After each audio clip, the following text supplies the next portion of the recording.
ಜಯ ಹೇ ಕರ್ನಾಟಕ ಮಾತೆ, ಜಯ ಸುಂದರ ನದಿವನಗಳ ನಾಡೆ, ಜಯ ಹೇ ರಸ ಋಷಿಗಳ ಬೇರೆ, ಭೂದೇವಿಯ ಮಗುಟದ ನವಮಣಿಯೇ,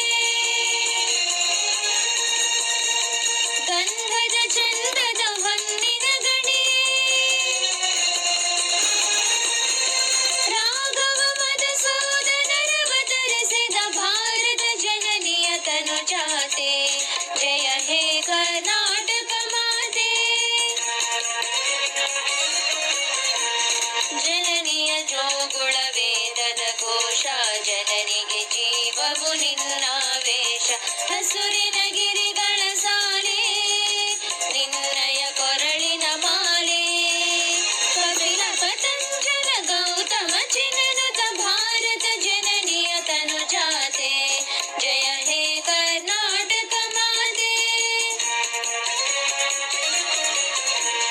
ಶಂಕರರ ಮನುಜ ವಿದ್ಯಾರಣ್ಯ, ಬಸವೇಶ್ವರ ಮಧ್ವ ದಿವ್ಯಾರಣ್ಯ, ರನ್ನ ಷಡಕ್ಷರಿ ಪೊನ್ನ, ಪಂಬಲ ಕುಮಿಪತಿ ಚೆನ್ನ, ಕುಮಾರ ವ್ಯಾಸರ ಮಂಗಳ ಧಾಮ, ಕವಿ ಕೋಗಿಲೆಗಳ ಪುಣ್ಯಾರಾಮ, ನಾನಕ ರಾಮಾನಂದ ಕಬೀರರ ಭಾರತ ಜನನಿಯ ತನುಜಾತೆ, ಜಯ ಹೇ ಕರ್ನಾಟಕ ಮಾತೆ. ತೈಲಪ ಹೊಯ್ಸಳರಾಳಿದ ನಾಡೆ, ಡಂಕಣ ಚಕಣರ ನೆಚ್ಚಿನ ಬೀಡೆ, ಕೃಷ್ಣ ಶರಾವತಿ ತುಂಗ, ಕಾವೇರಿಯವರ ರಂಗ, ಚೈತನ್ಯ ಪರಮಹಂಸ ವಿವೇಕರ ಭಾರತ ಜನನಿಯ ತನುಜಾತೆ, ಜಯ ಹೇ ಕರ್ನಾಟಕ ಮಾತೆ. ಸರ್ವ ಜನಾಂಗದ ಶಾಂತಿಯ ತೋಟ, ರಸಿಕರ ಕಂಗಳ ಸೆಳೆಯುವ ನೋಟ, ಹಿಂದೂ ಕ್ರೈಸ್ತ ಮುಸಲ್ಮಾನ, ಪಾರಸಿಕ ಜೈನರುದ್ಯಾನ,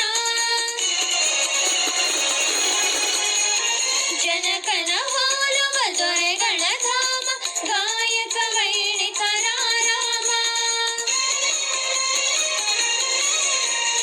ಕನ್ನಡ ನುಡಿ ಕುಣಿದಾಡುವ ಗೇಹ, ಕನ್ನಡ ತಾಯಿಯ ಮಕ್ಕಳ ದೇಹ, ಭಾರತ ಜನನಿಯ ತನುಜಾತೆ, ಜಯ ಹೇ ಕರ್ನಾಟಕ ಮಾತೆ, ಜಯ ಹೇ ಕರ್ನಾಟಕ ಮಾತೆ, ಜಯ ಹೇ ಕರ್ನಾಟಕ ಮಾತೆ.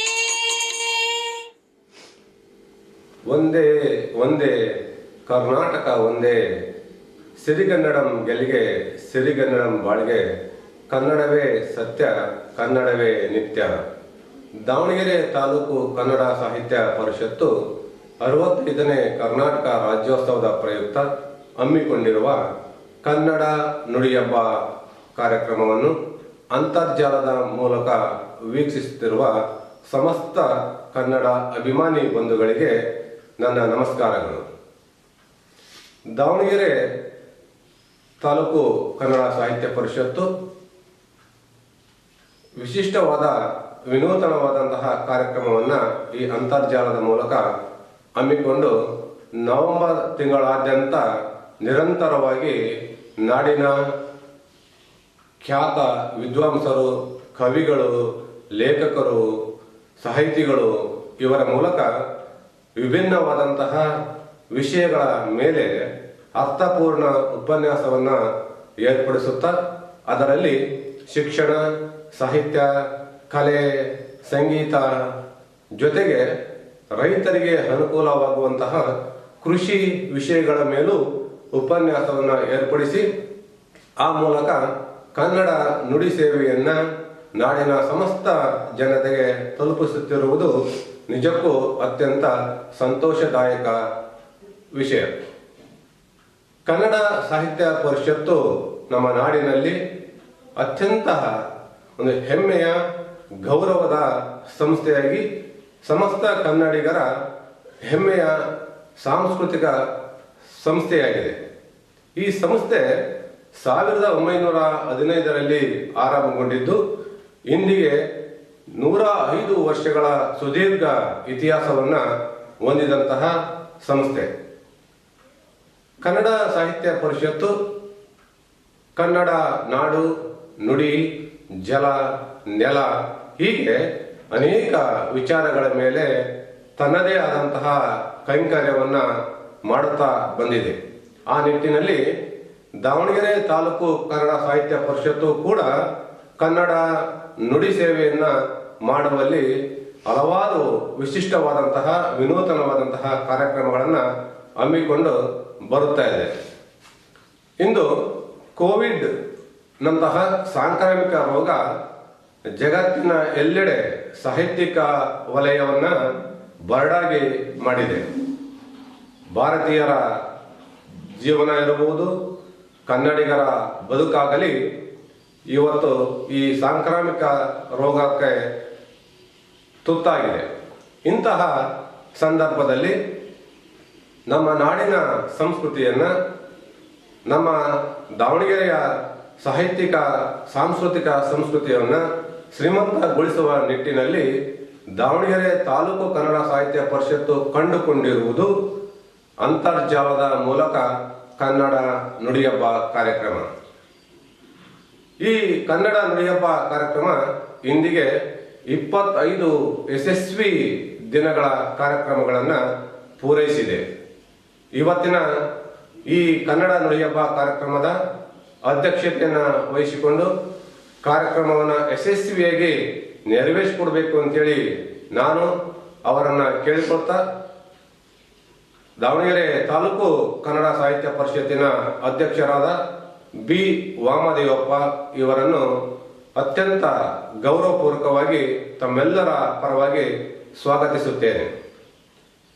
ಶ್ರೀಯುತ ಬಿ ವಾಮದೇವಪ್ಪನವರು ತಮಗೆ ಗೊತ್ತಿರುವ ಹಾಗೆ ದಾವಣಗೆರೆ ತಾಲೂಕು ಸಾಹಿತ್ಯ ಪರಿಷತ್ತಿನ ಅಧ್ಯಕ್ಷರಾಗಿ 2ನೇ ಅವಧಿಗೆ ಮುಂದುವರೆದಿದ್ದಾರೆ. ತಮ್ಮ ಅವಧಿಗಳಲ್ಲಿ ದಾವಣಗೆರೆ ತಾಲೂಕನ್ನು ಸಾಹಿತ್ಯಿಕವಾಗಿ, ಸಾಂಸ್ಕೃತಿಕವಾಗಿ ಕನ್ನಡ ನುಡಿ ಸೇವೆಗಳ ವಿಶಿಷ್ಟ ಕಾರ್ಯಕ್ರಮಗಳ ಮೂಲಕವಾಗಿ ಶ್ರೀಮಂತಗೊಳಿಸಿದ್ದಾರೆ ಎಂದರೆ ತಪ್ಪಾಗಲಿಕ್ಕಿಲ್ಲ.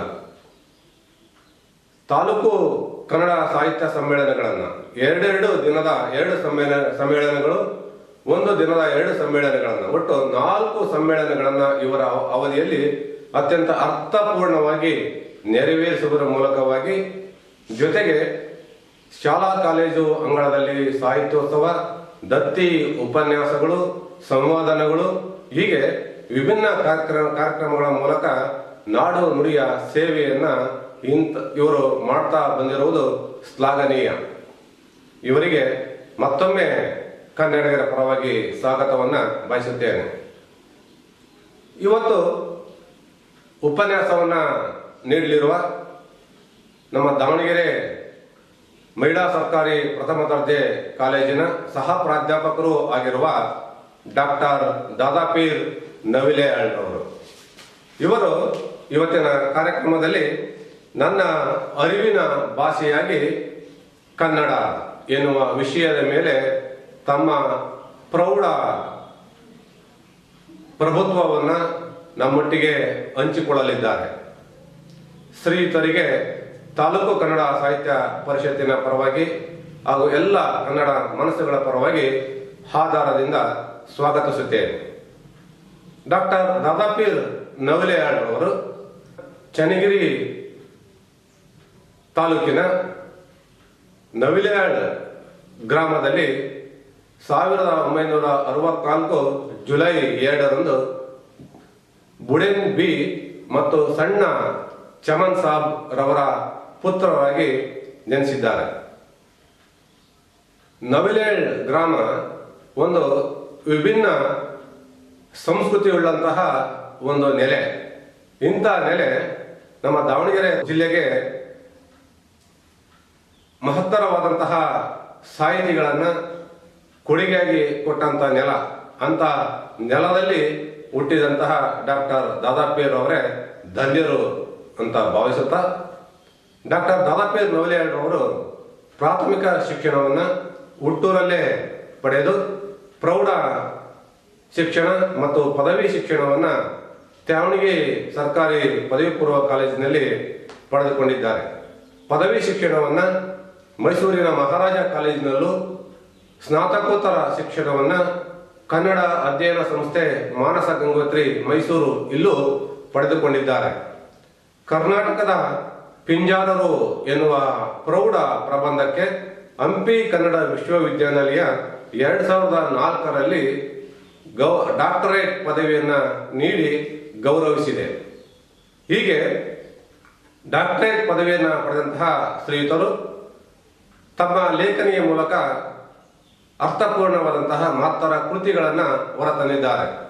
ಅದರಲ್ಲಿ ಪಿಂಜಾರರ ಸಂಸ್ಕೃತಿ ಎನ್ನುವ ಒಂದು ಕೃತಿ, ಕುರುಮಾರರ ಸಂಸ್ಕೃತಿ, ಕನ್ನಡ ಸಿರಿ, ಸಾಹಿತ್ಯ ಸಂವೇದನೆ, ಕನ್ನಡ ಲೋಕ ಎನ್ನುವ ಕೃತಿಗಳನ್ನು ಕನ್ನಡಿಗರಿಗೆ ಅರ್ಪಿಸಿದ್ದಾರೆ. ಇವರ ಆಸಕ್ತಿ ವಲಯವನ್ನು ನೋಡುವುದಾದರೆ ಸಾಹಿತ್ಯ, ವಿಜ್ಞಾನ, ಜಾನಪದ, ಪರಿಸರ, ಸಿನಿಮಾ, ಶಿಕ್ಷಣ ಹೀಗೆ ಇವರ ಸಾಹಿತ್ಯಿಕ ವಲಯದ ಹರವನ್ನು ನಾವು ನೋಡಬಹುದು. ಶ್ರೀಯುತರು ನಾಡಿನ ಉದ್ದಗಲಕ್ಕೂ ಅನೇಕ ವಿಚಾರ ಸಂಕಿರಣಗಳಲ್ಲಿ ಪಾಲ್ಗೊಂಡು ಅವುಗಳಲ್ಲಿ ತಮ್ಮ ಪ್ರಭುತ್ವವಾದ ವಿಷಯವನ್ನು ಮಂಡನೆ ಮಾಡಿ ಕನ್ನಡಿಗರಿಗೆ ಅರ್ಪಿಸಿದ್ದಾರೆ. ಅಷ್ಟೇ ಅಲ್ಲದೆ ಅನೇಕ ಕಾರ್ಯಾಗಾರಗಳಲ್ಲಿ, ಪುನಶ್ಚೇತನ ಕಾರ್ಯಕ್ರಮಗಳಲ್ಲಿ ಸಂಪನ್ಮೂಲ ವ್ಯಕ್ತಿಯಾಗಿಯೂ ಕೂಡ ಇವರು ಕೆಲಸವನ್ನು ನಿರ್ವಹಿಸಿರುವುದು ಇವರ ಪ್ರೌಢಿಮೆಗೆ ತೋರಿಸುತ್ತದೆ. ಶ್ರೀಯುತರು ಇವತ್ತು ನಮ್ಮೊಟ್ಟಿಗೆ ನನ್ನ ಅರಿವಿನ ಭಾಷೆಯಾಗಿ ಕನ್ನಡ ವಿಷಯವನ್ನು ಕುರಿತಾಗಿ ಮಾತನಾಡಲಿದ್ದಾರೆ. ಅವರಿಗೆ ನಾನು ಮತ್ತೊಮ್ಮೆ ಸ್ವಾಗತಿಸುತ್ತಾ ನಾವೆಲ್ಲರೂ ಅವರ ಉಪನ್ಯಾಸವನ್ನು ಆಲಿಸೋಣ ಅಂತ ಕೇಳ್ಕೊಳ್ತಾ ಇದ್ದೇನೆ. ಹಾಗೆ ಇವತ್ತಿನ ಕಾರ್ಯಕ್ರಮದಲ್ಲಿ ಸುಗಮ ಸಂಗೀತವನ್ನು ನೀಡುವಂತಹ ದಾವಣಗೆರೆ ಬೆಳಕು ಜಾನಪದ ಕಲಾ ತಂಡದ ಶ್ರೀಮತಿ ರುದ್ರಾಕ್ಷಿಬಾಯಿ ಪಿ.ಕೆ. ಪುಟ್ಟನಾಯ್ಕ್, ಕುಮಾರಿ ಐಸಿರಿ ಇವರು ಇವತ್ತಿನ ಕಾರ್ಯಕ್ರಮದಲ್ಲಿ ನಾಡಗೀತೆಯನ್ನು ಆಡುವುದರ ಮೂಲಕ ವಿವಿಧ ಕನ್ನಡ ಪರ ಗೀತೆಗಳನ್ನು ಅತ್ಯಂತ ಸುಶ್ರಾವ್ಯವಾಗಿ ಹಾಡಿ ಈ ಕಾರ್ಯಕ್ರಮಕ್ಕೆ ಮೆರಗನ್ನು ತಂದುಕೊಡಲಿದ್ದಾರೆ. ಅವರಿಗೂ ನಾನು ತಾಲೂಕು ಕನ್ನಡ ಸಾಹಿತ್ಯ ಪರಿಷತ್ತಿನ ಪರವಾಗಿ ಅತ್ಯಂತ ಪ್ರೀತಿಯ ಸ್ವಾಗತವನ್ನು ಬಯಸುತ್ತಿದ್ದೇನೆ. ಈ ಕಾರ್ಯಕ್ರಮಕ್ಕೆ ಛಾಯಾಗ್ರಹಣ ಹಾಗೂ ತಾಂತ್ರಿಕ ನೆರವನ್ನು ನೀಡುವ ಮೂಲಕ ಈ ಸುದೀರ್ಘ ಕಾರ್ಯಕ್ರಮಕ್ಕೆ ಶ್ರಮಿಸ್ತಾ ಇರತಕ್ಕಂತಹ ಕುಮಾರ ಜೀವನ್ ಜೇಸಿ ಕೂಲಂಬಿ ಹಾಗೂ ಅವನ ಸನ್ಮಿತ್ರ ಮನೋಜ್ ಬಾವೇಳ್ ಇವರಿಗೂ ಕೂಡ ದಾವಣಗೆರೆ ತಾಲೂಕು ಕನ್ನಡ ಸಾಹಿತ್ಯ ಪರಿಷತ್ತಿನ ಪರವಾಗಿ ಪ್ರೀತಿಯ ಸ್ವಾಗತವನ್ನು ಬಯಸುತ್ತೇನೆ. ಈ ಎಲ್ಲ ಕಾರ್ಯಕ್ರಮಗಳ ಸಂಕಲನವನ್ನು ಮಾಡುವುದರ ಮೂಲಕವಾಗಿ ತಾಲೂಕು ಕನ್ನಡ ಸಾಹಿತ್ಯ ಪರಿಷತ್ತಿನ ಈ ಕಾರ್ಯಕ್ರಮಕ್ಕೆ ಸಹಕರಿಸುತ್ತಿರುವ ಈಶ್ವರ್ ಡಿಜಿಟಲ್ ಸ್ಟುಡಿಯೋದ ಮಾಲೀಕರು ಆಗಿರುವ ಸನ್ಮಿತ್ರ ಚಂದ್ರು ಇವರಿಗೂ ಕೂಡ ನಾನು ಪ್ರೀತಿಯ ಸ್ವಾಗತವನ್ನು ಬಯಸುತ್ತಿದ್ದೇನೆ. ನವೆಂಬರ್ 1ರಿಂದ ಇಂದಿನವರೆಗೆ ನಡೆದಂತಹ ಎಲ್ಲ ಕನ್ನಡ ನುಡಿಹಬ್ಬದ ಕಾರ್ಯಕ್ರಮಗಳನ್ನು ಪತ್ರಿಕೆಗಳಲ್ಲಿ, ದೃಶ್ಯ ಮಾಧ್ಯಮಗಳಲ್ಲಿ ಬಿತ್ತರಿಸುವುದರ ಮೂಲಕವಾಗಿ ನಮ್ಮ ನಾಡು, ದೇಶ, ಪ್ರಪಂಚದಾದ್ಯಂತ ಈ ಒಂದು ಕನ್ನಡ ಕಂಪನ್ನು ಪಸರಿಸುತ್ತಿರುವ ಮಾಧ್ಯಮ ಸನ್ಮಿತ್ರರಿಗೆ ದಾವಣಗೆರೆ ತಾಲೂಕು ಕನ್ನಡ ಸಾಹಿತ್ಯ ಪರಿಷತ್ತಿನ ಪರವಾಗಿ ಪ್ರೀತಿಯ ಸ್ವಾಗತ, ಸುಸ್ವಾಗತ. ಹಾಗೆಯೇ ಅಂತರ್ಜಾಲದ ಮೂಲಕ ಈ ಕನ್ನಡ ಕಾರ್ಯಕ್ರಮವನ್ನು ವೀಕ್ಷಿಸುತ್ತಿರುವ ಸಮಸ್ತ ವೀಕ್ಷಕ ವೃಂದಕ್ಕೆ, ಜೊತೆಗೆ ಈ ಕಾರ್ಯಕ್ರಮ ಇಷ್ಟೊಂದು ಯಶಸ್ವಿಯಾಗಿ ನಡೆಯಲು ಪ್ರತ್ಯಕ್ಷವಾಗಿ ಪರೋಕ್ಷವಾಗಿ ಸಹಕರಿಸಿದಂತಹ ಎಲ್ಲ ಕನ್ನಡ ಬಂಧುಗಳಿಗೂ ಈ ಕಾರ್ಯಕ್ರಮಕ್ಕೆ ಸ್ವಾಗತ, ಸುಸ್ವಾಗತ. ಸಿರಿಗನ್ನಡಂ ಗೆಲ್ಗೆ, ಸಿರಿಗನ್ನಡಂ ಬಾಳ್ಗೆ, ಕನ್ನಡವೇ ಸತ್ಯ, ಕನ್ನಡವೇ ನಿತ್ಯ. ನಮಸ್ಕಾರ.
ಎಲ್ಲರಿಗೂ ನಮಸ್ಕಾರ.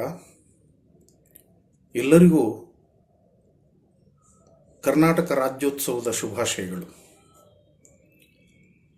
ಇವತ್ತಿನ ನನ್ನ ಉಪನ್ಯಾಸದಲ್ಲಿ ನನ್ನ ಅರಿವಿನ ಭಾಷೆಯಾಗಿ ಕನ್ನಡ ಅನ್ನುವ ವಿಷಯವನ್ನು ಕುರಿತು ಕೆಲವು ಮಾತುಗಳನ್ನು ನಿಮ್ಮ ಜೊತೆ ಹಂಚಿಕೊಳ್ಳೋದಕ್ಕೆ ನಾನು ಬಯಸ್ತಾ ಇದ್ದೇನೆ.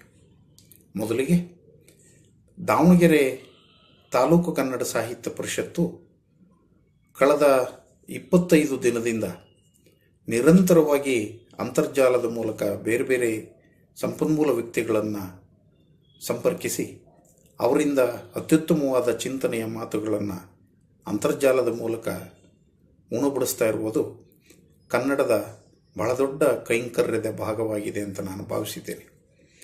ಈ ಹಿನ್ನೆಲೆಯಲ್ಲಿ ಕನ್ನಡ ಸಾಹಿತ್ಯ ಪರಿಷತ್ತಿನ ಎಲ್ಲ ಪದಾಧಿಕಾರಿಗಳು ಅಭಿನಂದನೆಗೆ ಅರ್ಹರು ಅನ್ನುವ ಮಾತನ್ನು ಹೇಳ್ತಾ ಇವತ್ತಿನ ನನ್ನ ಉಪನ್ಯಾಸಕ್ಕೆ ಮೂಲ ಬೀಜರೂಪವಾಗಿ DS ಕರ್ಕಿಯವರ ಹಚ್ಚೇವು ಕನ್ನಡದ ದೀಪ ಅನ್ನುವ ಪದ್ಯದ ಕೆಲವು ಸಾಲುಗಳನ್ನು ನಾನು ಮೊದಲಿಗೆ ಹೇಳೋದಕ್ಕೆ ಇಷ್ಟಪಡ್ತೀನಿ. ಅಲ್ಲಿ ಹಚ್ಚೇವು ಕನ್ನಡದ ದೀಪ ಅನ್ನುವ ಮಾತೆ ನಾವು ಕನ್ನಡದ ಬೆಳಕನ್ನು ಹರಿಸೋದಕ್ಕೆ ಪ್ರಯತ್ನ ಪಡ್ತಾ ಇದ್ದೇವೆ.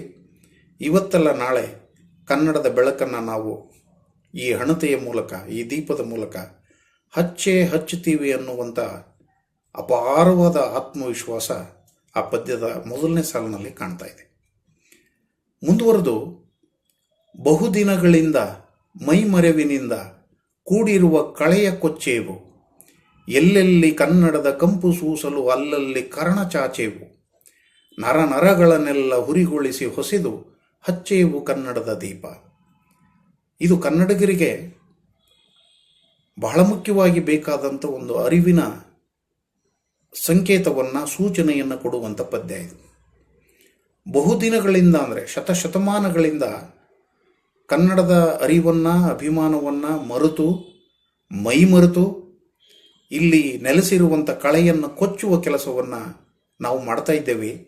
ಈ ಕಳೆಯನ್ನು ಕೊಚ್ಚುವ ಕೆಲಸ ಅಂತಂದರೆ ಅಲ್ಲಿ ಕನ್ನಡದ ಪೈರನ್ನು, ಬೆಳೆಯನ್ನು ಬೆಳೆಸುವ ಕೆಲಸ ಅನ್ನುವ ಅರ್ಥ. ಮುಖ್ಯವಾಗಿ ಅದು ಆಗಬೇಕಾಗಿದೆ. ಕನ್ನಡದ ಬೆಳೆಯನ್ನು ಬೆಳಿಬೇಕು ಅಂತಂದರೆ ಇಲ್ಲಿ ಅನೇಕ ಕಳೆಗಳಿದ್ದಾವೆ. ಆ ಕಳೆಗಳನ್ನು ಕೀಳುವ, ಕೊಚ್ಚುವ ಕೆಲಸ ಆಗಬೇಕಾಗಿದೆ. ಎಲ್ಲೆಲ್ಲಿ ಕನ್ನಡದ ಕಂಪು ಸೂಸಲು ಅಲ್ಲಲ್ಲಿ ಕರ್ಣ ಚಾಚೇವು ಅನ್ನುವಾಗ ಕನ್ನಡ ನಾಡಿನಲ್ಲಿ ಮಾತ್ರ ಅಲ್ಲ, ನಮ್ಮ ಎಲ್ಲ ಬಗೆಯ ಗಡಿಗೆರೆಗಳನ್ನು ದಾಟಿ ಕನ್ನಡದ ಕಂಪು ಎಲ್ಲಿ ಸೂಸಿದ್ರೂ ಅಲ್ಲಿ ನಾವು ನಮ್ಮ ಇಂದ್ರಿಯಗಳನ್ನು, ನಮ್ಮ ಕಿವಿಯನ್ನು, ಕಣ್ಣನ್ನು, ಮೂಗನ್ನು, ನಾಲಿಗೆಯನ್ನು ಚಾಚುತ್ತೀವಿ ಅನ್ನುವಂಥ ಹುಮ್ಮಸ್ಸು ಮತ್ತು ಆತ್ಮವಿಶ್ವಾಸ. ನರನರಗಳನ್ನೆಲ್ಲ ಹುರಿಗೊಳಿಸಿ ಹೊಸೆದು. ಎಷ್ಟು ಅದ್ಭುತವಾದ ಮಾತು ಅಂತಂದರೆ, ನಮ್ಮ ನರಗಳನ್ನೆಲ್ಲ ಹುರಿಗೊಳಿಸ್ತೀವಿ ಅಂತಂದರೆ ಅಷ್ಟರ ಮಟ್ಟಿಗೆ ಒಂದು ಪೌರುಷವನ್ನು, ವೀರ್ಯವನ್ನು ನಮ್ಮ ಮೈಯಲ್ಲಿ ತುಂಬಿಕೊಂಡು ನಾವು ಕನ್ನಡದ ದೀಪವನ್ನು ಹಚ್ಚುತ್ತೀವಿ ಅನ್ನೋದು ನಮ್ಮ ಪರಾಕ್ರಮಕ್ಕೆ, ನಮ್ಮ ಶೌರ್ಯಕ್ಕೆ ಸಂಕೇತವಾದ ಮಾತುಗಳು. ಅದು ಒಳಗಿನಿಂದ ಬರುವಂಥ ಆತ್ಮಾಭಿಮಾನದ ಮಾತುಗಳು. ಕಲ್ಪನೆಯ ಕಣ್ಣು ಹರಿವನಕ ಸಾಲು ದೀಪಗಳ ಬೆಳಕ ಬೀರೇವು. ಕನ್ನಡದ ಹಬ್ಬುವಿಕೆಗೆ ಕಲ್ಪನೆ ಅನ್ನೋದು ಅದು ವಿಸ್ತಾರವಾದದ್ದು, ವಿಶಾಲವಾದದ್ದು. ಅದಕ್ಕೆ ಗಡಿಗೆರೆಗಳಿಲ್ಲ.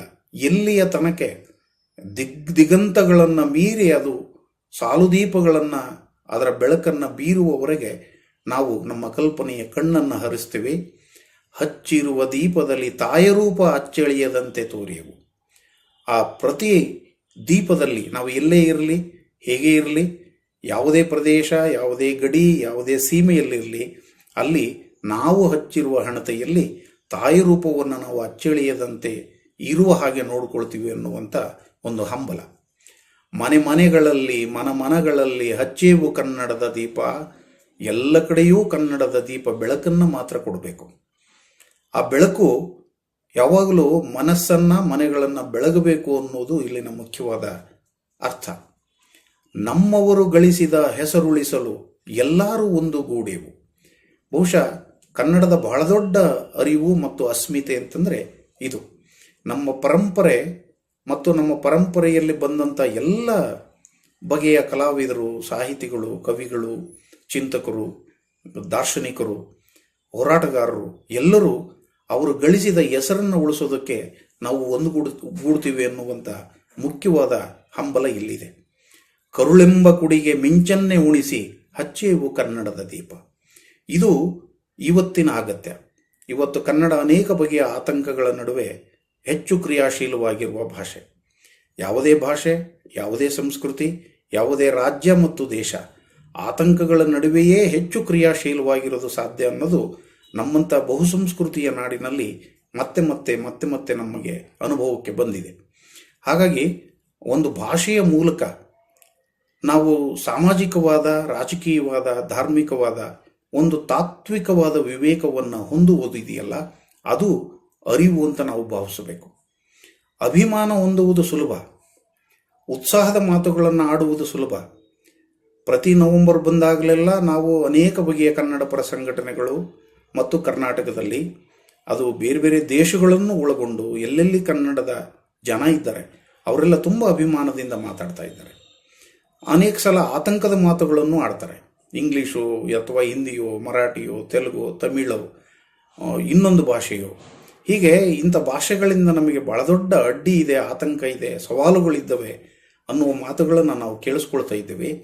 ಆದರೆ ಮುಖ್ಯವಾಗಿ ಈ ಆತಂಕಗಳ ನಡುವೆಯೇ ಹೆಚ್ಚು ಕ್ರಿಯಾಶೀಲವಾಗಿರುವ ಭಾಷೆಗಳಲ್ಲಿ ಕನ್ನಡ ಒಂದು ಅನ್ನೋದನ್ನು ನಾವು ಮರಿಬಾರದು. ಇದಕ್ಕೆ ಕಾರಣ ಕನ್ನಡಕ್ಕಿರುವಂಥ ಬಹಳ ದೊಡ್ಡ ಅಸ್ಮಿತೆ. ಇದೊಂದು ಐಡೆಂಟಿಟಿಯ ಪ್ರಶ್ನೆ. ಇದು ಕನ್ನಡವನ್ನು ಹೇಗೆ ನಾವು ಸ್ವೀಕರಿಸಬೇಕು, ಹೇಗೆ ಗ್ರಹಿಸಬೇಕು ಮತ್ತು ಇವತ್ತಿನ ತಲೆಮಾರಿಗೆ, ಇವತ್ತಿನ ಸವಾಲುಗಳಿಗೆ, ಇವತ್ತಿನ ಎಲ್ಲ ಬಗೆಯ ಶೈಕ್ಷಣಿಕ ಮತ್ತು ತಾಂತ್ರಿಕ ವ್ಯವಸ್ಥೆಯಲ್ಲಿ ಕನ್ನಡವನ್ನು ರೂಪಿಸುವ ಬಗೆ ಹೇಗೆ ಅಂತ ಹೆಚ್ಚು ಹೆಚ್ಚು ಸೃಜನಶೀಲವಾಗಿ ಆಲೋಚನೆ ಮಾಡಬೇಕಾದಂಥ ಅವಶ್ಯಕತೆ ಇದೆ. ಹಾಗಿರುವಾಗ ಅಭಿಮಾನ ಅರಿವಿನ ಮೂಲಕ ಹುಟ್ಟಬೇಕೇ ಹೊರತು ಅದು ಕೇವಲ ಅಭಿಮಾನದ ವಸ್ತುವಾಗಬಾರ್ದು. ಕನ್ನಡ ಇಂಥ ಆತಂಕಗಳಿಂದ ದೂರ ಆಗಬೇಕು.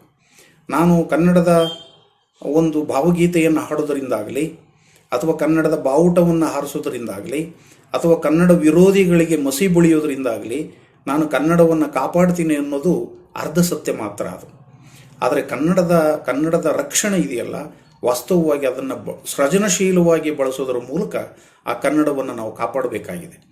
ಆ ಸೃಜನಶೀಲತೆ ಅಂತಿಮವಾಗಿ ಒಂದು ತಾತ್ವಿಕ ಅರಿವನ್ನು ರೂಪಿಸಬೇಕಾದಂಥ ಮತ್ತು ಈಗಾಗಲೇ ಇರುವಂಥ ಅರಿವನ್ನು ಹೆಚ್ಚು ಹೆಚ್ಚು ಹರಡುವ ಮೂಲಕ ಅದು ಸಾಧ್ಯ ಆಗಬೇಕು ಅಂತ. ಅದಕ್ಕೆ ಕವಿರಾಜ ಮಾರ್ಗಕಾರನೇ ಕನ್ನಡದ ಬಹಳ ದೊಡ್ಡ ಅಸ್ಮಿತೆಯನ್ನು ಅವನ ಕವಿರಾಜ ಮಾರ್ಗದಲ್ಲಿ ಹೇಳ್ತಾನೆ. ಕಸವರಂ ಎಂಬುದು ನೆರೆ ಸೈರಿಸಲಾರ್ಪೊಡೆ ಪರಧರ್ಮಮುಮಂ ಪರ ವಿಚಾರಮುಮಂ ಅನ್ನೋದು ಅವನ ಬಹಳ ದೊಡ್ಡ ತಾತ್ವಿಕ ಅಸ್ಮಿತೆ. ಇದು ಕನ್ನಡದ ವಿವೇಕ. ಇದು ಕನ್ನಡದ ಭಾಷೆಯಲ್ಲಿ ಮಾತ್ರ ಇಂಥ ವಿವೇಕಗಳು ನಮಗೆ ಮತ್ತೆ ಮತ್ತೆ ಕಾಣ್ತವೆ. ಕನ್ನಡ ಸಾಹಿತ್ಯವನ್ನು, ಕನ್ನಡ ಪರಂಪರೆಯನ್ನು ಮತ್ತೆ ಮತ್ತೆ ನಾವು ಪರಿಭಾವಿಸಬೇಕು, ಪರಿಶೀಲನೆ ಮಾಡಬೇಕು, ಅನುಸಂಧಾನಗೊಳಿಸಬೇಕು ಅಂತಂದರೆ ನಾವು ಈ ಸಾಹಿತ್ಯ ಮತ್ತು ಕಲೆಯ ಚರಿತ್ರೆ ಮತ್ತು ವಾಸ್ತುಶಿಲ್ಪದ ಎಲ್ಲ ಬಗೆಯ ಅರಿವನ್ನು ಇಟ್ಟುಕೊಂಡು ನಾವು ಮುಂದುವರಿಬೇಕಾಗಿದೆ. ಹಾಗಾಗಿ ನಮ್ಮ ಸಂಪತ್ತು ಯಾವುದು ಅಂತಂದರೆ ಅದು ನಮ್ಮ ವಿವೇಕ. ನಾನು ಬಹಳ ದೊಡ್ಡ ಬಂಗ್ಲೆ ಕಟ್ಟಿದೆ, ಕಾರ್ ತಗೊಂಡೆ, ಅಥವಾ ನಾನು ಬಹಳ ದೊಡ್ಡ ಆಸ್ತಿ ಮಾಡಿದ್ದೀನಿ, ಸಂಪಾದನೆ ಮಾಡಿದ್ದೀನಿ ಅನ್ನೋದು ನಮ್ಮ ಸಂಪತ್ತಲ್ಲ. ಅದರ ಬದಲಾಗಿ ಸಂಪತ್ತು ನನ್ನ ಒಳಗಿನ ಅರಿವನ್ನು ಎಚ್ಚರಗೊಳಿಸುವಂಥ ಭಾಷೆಯ ಮೂಲಕವೇ ಹುಟ್ಟಬಹುದಾದಂಥ ಅಸ್ಮಿತೆ ಅದು. ಆದ್ದರಿಂದ ಒಂದು ತೀರಾ ಪ್ರಜಾತಾಂತ್ರಿಕವಾದ ಅರಿವನ್ನು ಕನ್ನಡ ಸಾಹಿತ್ಯ ಮೊದಲಿನಿಂದನೂ ಕೊಡ್ತಾ ಬಂದಿದೆ. ಆ ಪ್ರಜಾತಾಂತ್ರಿಕ ಅರಿವನ್ನು ನಾವು ಮತ್ತಷ್ಟು ವಿಸ್ತರಿಸಿಕೊಳ್ಳಬೇಕಾದಂಥ ಅವಶ್ಯಕತೆಯು ಈ ಹಿನ್ನೆಲೆಯಲ್ಲಿದೆ.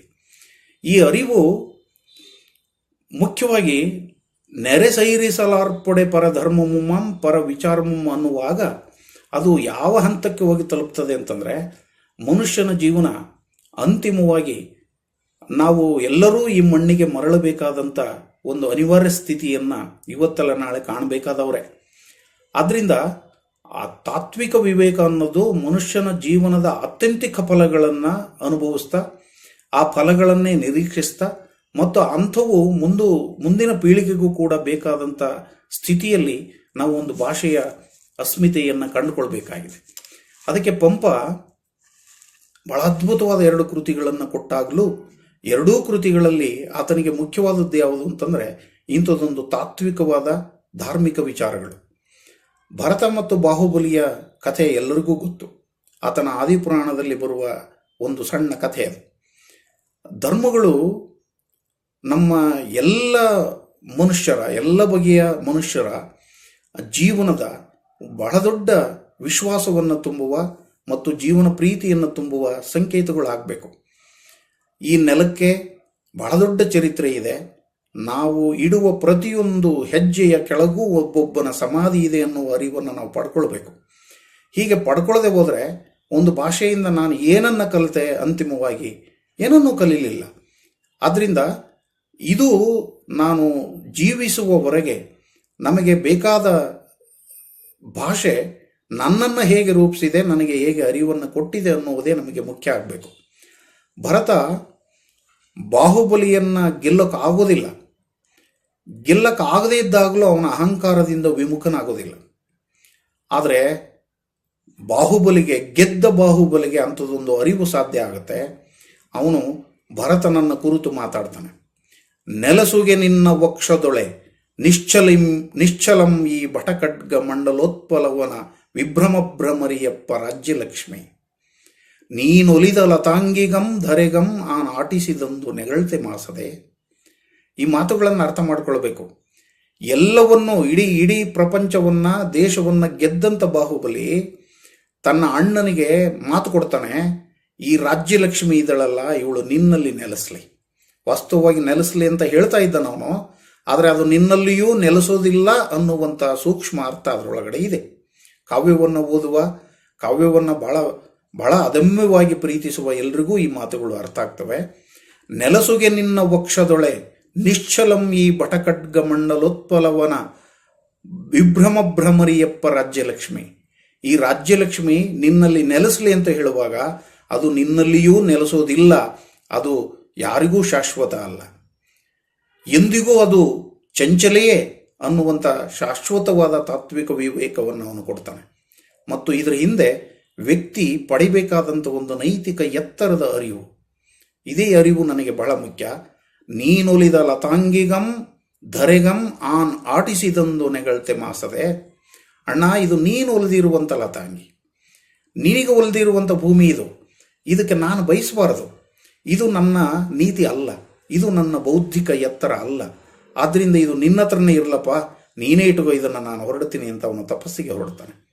ಕನ್ನಡ ಭಾಷೆ ನಮಗೆ ಇವತ್ತು ಹಣದ ಹಿಂದೆ, ಆಸ್ತಿಯ ಹಿಂದೆ, ಜಾತಿಯ ಹಿಂದೆ, ಧರ್ಮದ ಹಿಂದೆ, ಅಹಂಕಾರದ ಹಿಂದೆ, ಜ್ಞಾನ ಮದವನ್ನು ಒಳಗೊಂಡು ಅಧಿಕಾರದ ಮದದವರೆಗೆ ಎಲ್ಲ ಬಗೆಯ ಮದಗಳ ಹಿಂದೆ ಹೊರಟಿರುವಂಥ ಮನುಷ್ಯನಿಗೆ ಕನ್ನಡ ಭಾಷೆ ಇಂಥದ್ದೊಂದು ಅರಿವನ್ನು ಕೊಡದೇ ಇದ್ದರೆ ಅದು ನಿಜವಾದ ಭಾಷೆ ನಮಗೇನು ಕೊಟ್ಟಿಲ್ಲ ಅಂತ ಅರ್ಥ, ಅಥವಾ ಆ ಭಾಷೆಯಿಂದ ನಾನು ಏನನ್ನು ಕಲಿತಿಲ್ಲ ಅಂತ. ಭಾಷೆ ತನ್ನಷ್ಟಕ್ಕೆ ತಾನೇ ಸಮರ್ಥವಾಗಿದೆ, ಭಾಷೆ ತನ್ನಷ್ಟಕ್ಕೆ ತಾನೇ ಸಮೃದ್ಧವಾಗಿದೆ. ಆದರೆ ಅದರಿಂದ ಕಲಿಬೇಕಾದದ್ದು ನಾನು. ಆಕಳ ಕೆಚ್ಚಲಲ್ಲಿ ಬೇಕಾದಷ್ಟು ಹಾಲಿದ್ರೂ ಕೂಡ ಅದನ್ನು ಹಿಂಡಿಕೊಳ್ಳೋದು ಎಲ್ರಿಗೂ ಸಾಧ್ಯ ಆಗಲ್ಲ. ಆದ್ದರಿಂದ ಆ ಹಿಂಡುವ ಕಲೆ ನಿಜವಾದ ಭಾಷೆಯನ್ನು ಅರ್ಥ ಮಾಡಿಕೊಳ್ಳುವವನಿಗೆ ಇರಬೇಕಾಗುತ್ತೆ. ಅದರಿಂದ ಇದನ್ನು ಮುಂದುವರಿಸ್ತೀನಿ ನಾನು. ಇದು ಒಂದು ಸಂಸ್ಕೃತಿಯ ಅಸ್ಮಿತೆಯ ಪ್ರಶ್ನೆ. ಇದು ನಾನು ಯಾವುದನ್ನು ವಿವೇಕ ಅಂತ ಕರಿತೀನಿ, ಯಾವುದನ್ನು ಅಸ್ಮಿತೆ ಅಂತ ಕರಿತೀನಿ, ಅದು ವಾಸ್ತವವಾಗಿ ಒಂದು ಸಂಸ್ಕೃತಿ. ಅದರಲ್ಲೂ ಬಹುಸಂಸ್ಕೃತಿಗಳ ನಾಡಾಗಿರುವಂಥ ಕರ್ನಾಟಕ ಮತ್ತು ಭಾರತ. ಅದಕ್ಕೇನೆ ಕುವೆಂಪು ಅವರು ಬಹಳ ವಿಶೇಷವಾಗಿ ಹೇಳಿರುವಂಥದ್ದು, ಜೈ ಭಾರತ ಜನನೀಯ ತನುಜಾತೆ ಜಯ ಹೇ ಕರ್ನಾಟಕ ಮಾತೆ. ಇಲ್ಲಿ ಎಲ್ಲ ಭಾಷೆಗಳು ಕೂಡ ಭಾರತದ ಮಕ್ಕಳು. ಆ ಭಾರತದ ಮಕ್ಕಳಾಗಿರುವಂಥ ಈ ಭಾಷೆಯಲ್ಲಿ ಕರ್ನಾಟಕ ಕೂಡ ಒಂದು. ಆ ಕರ್ನಾಟಕವನ್ನು ನಾವು ಅರಿವಿನ ಮೂಲಕವೇ ನಾವು ನಮ್ಮಲ್ಲಿ ಅರಳಿಸಿಕೊಳ್ಳಬೇಕಾದಂಥ ಅವಶ್ಯಕತೆ ಇದೆ. ಹಾಗಾಗಿ ಪಂಪನಂತವನನ್ನು ಮುಂದುವರೆದು ಬಸವಣ್ಣ ಮುಂತಾದ ಶರಣರ ಮಾತುಗಳೂ ಕೂಡ ನಮಗೆ ಈ ಬಗೆಯ ಅರಿವನ್ನೇ ಮತ್ತೆ ಮತ್ತೆ ಹುಟ್ಟಿಸ್ತವೆ, ಮತ್ತೆ ಮತ್ತೆ ಅರಳಿಸ್ತವೆ.